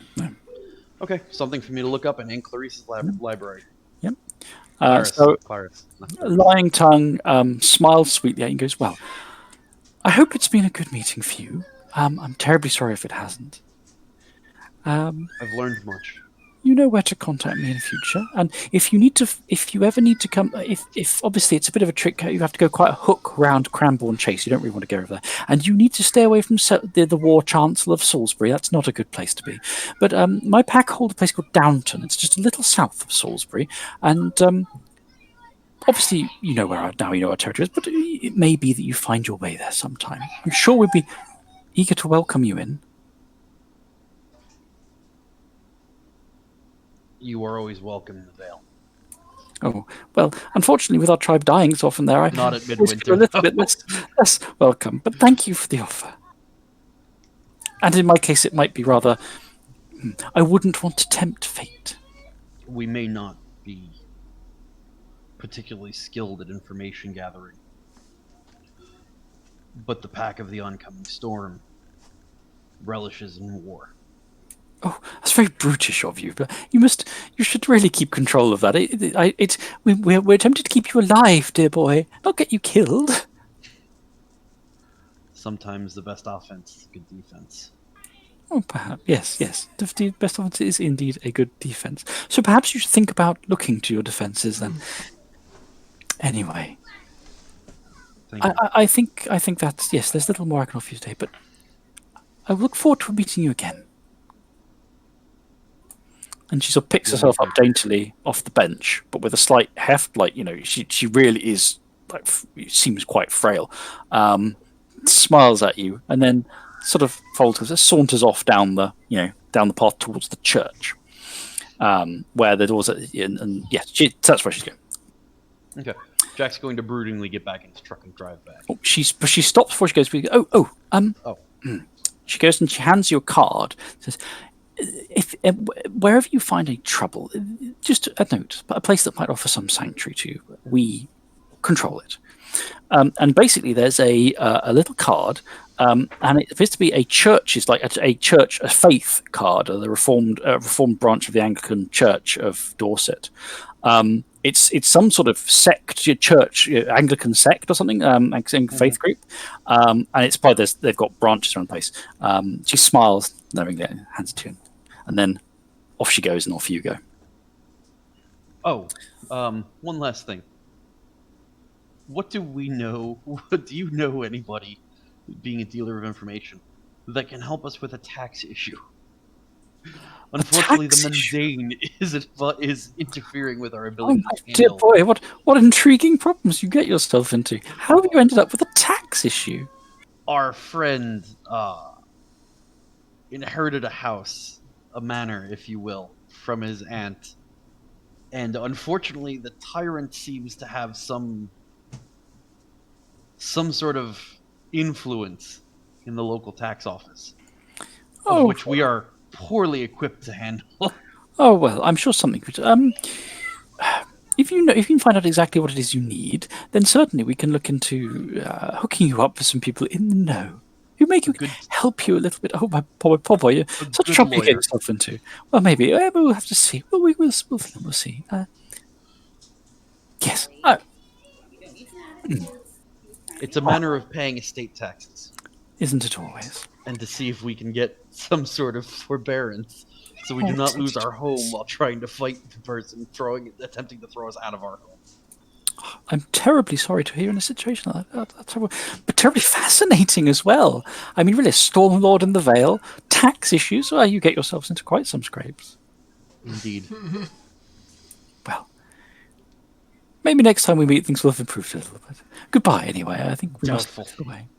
But I appreciate the sentiment. So that your meeting with Lying Tongue breaks up. Meanwhile, the rest of the pack back at we'll be leaving it very shortly. The rest of the pack back at the estate. So Johnny is basically going, I want to go and find out about this egg thief guy. Are you conscripting the rest of the pack to come help you, or do they have their own business to attend to? Oh, you're muted. Yeah, I'm letting the pack know what I'm planning to go do. Johnny's kind of itching to find something to hunt, and this is a potential target he knows about, so he's just like, I'm going to go find out more about this, and I'm going to take care of it. Okay, so Flame and Breaker, what are your plans?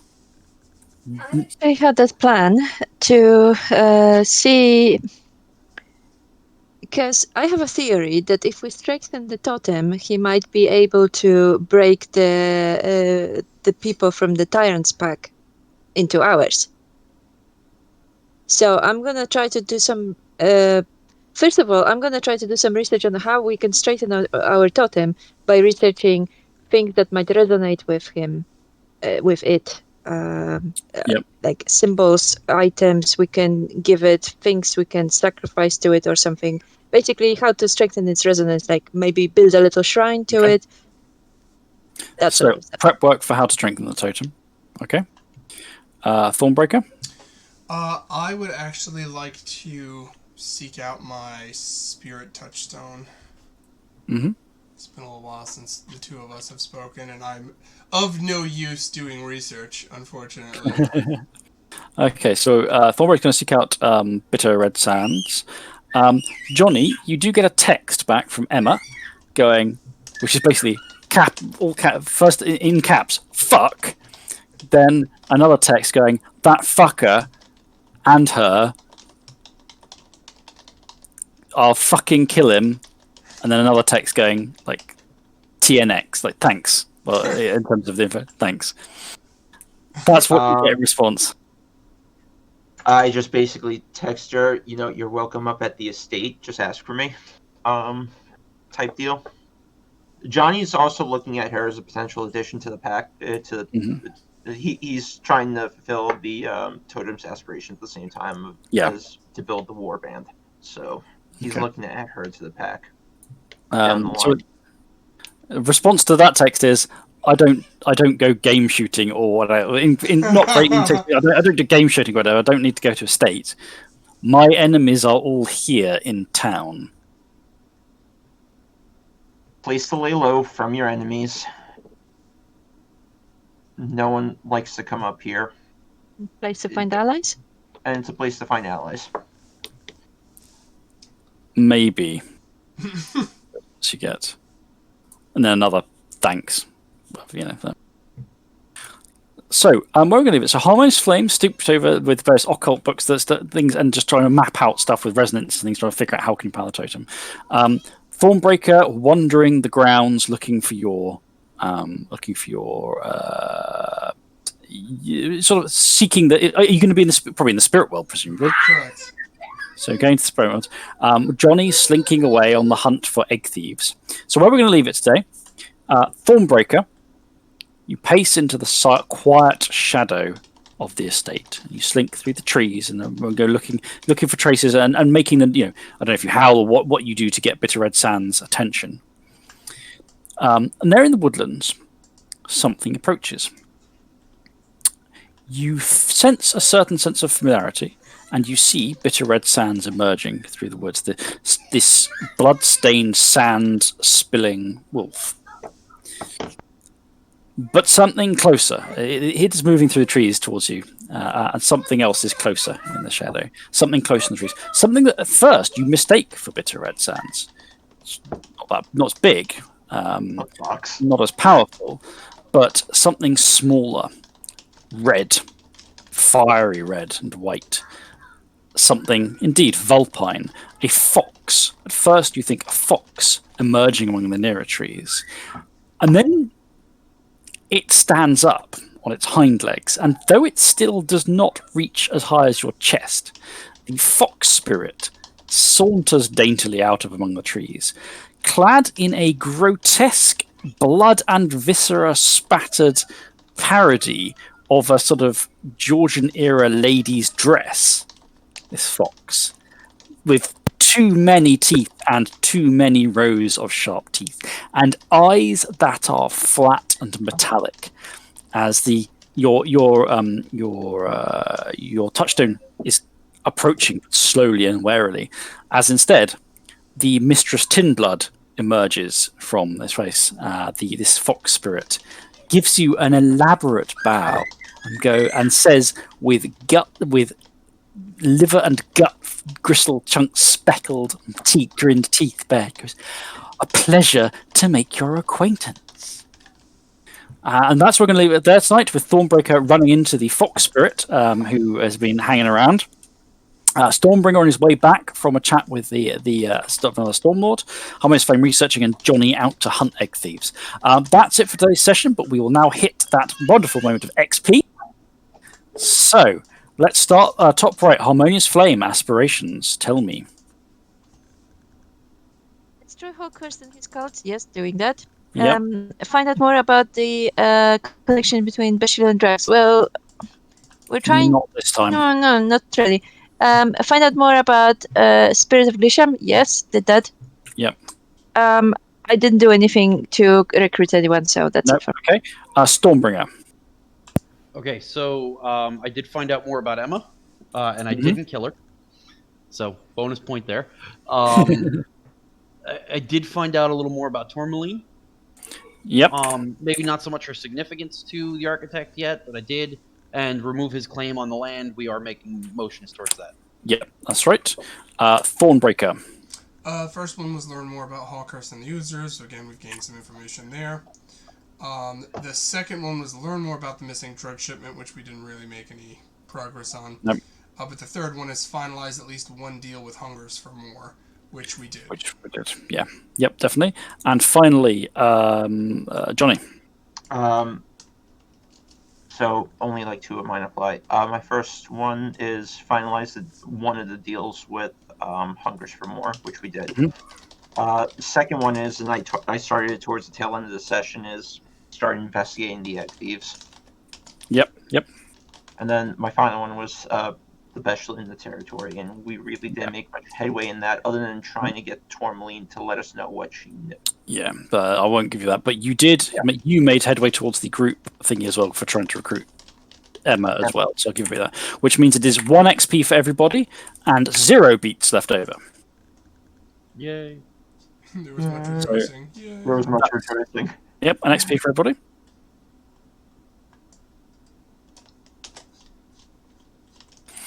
Yes, sorry. Yes, so 1 XP for everybody, 0 beats left over for next time. Next time we'll pick up with the pack sort of slightly scattering. We're not going to do a full set of splitting the party, everyone doing crazy stuff. So some of the stuff that happens is going to be slightly summarized, but probably the Foxblood, the Tinblood's interactions with Thornbreaker might be relevant, as well as his touchstone. And we'll pick it up there next time. Are we good for next week? I can't remember. Yes. I've got nothing going on unless... Apart from possibly baby. Apart from possibly a baby. So, yes, heads up. If we have to cancel at short notice next week, it's because because of baby-related stuff. Otherwise, we will hopefully see everyone next week. So, that's all from me. Will soon be coming. Thanks for joining us, everybody. We'll see you next week. Okay, bye-bye.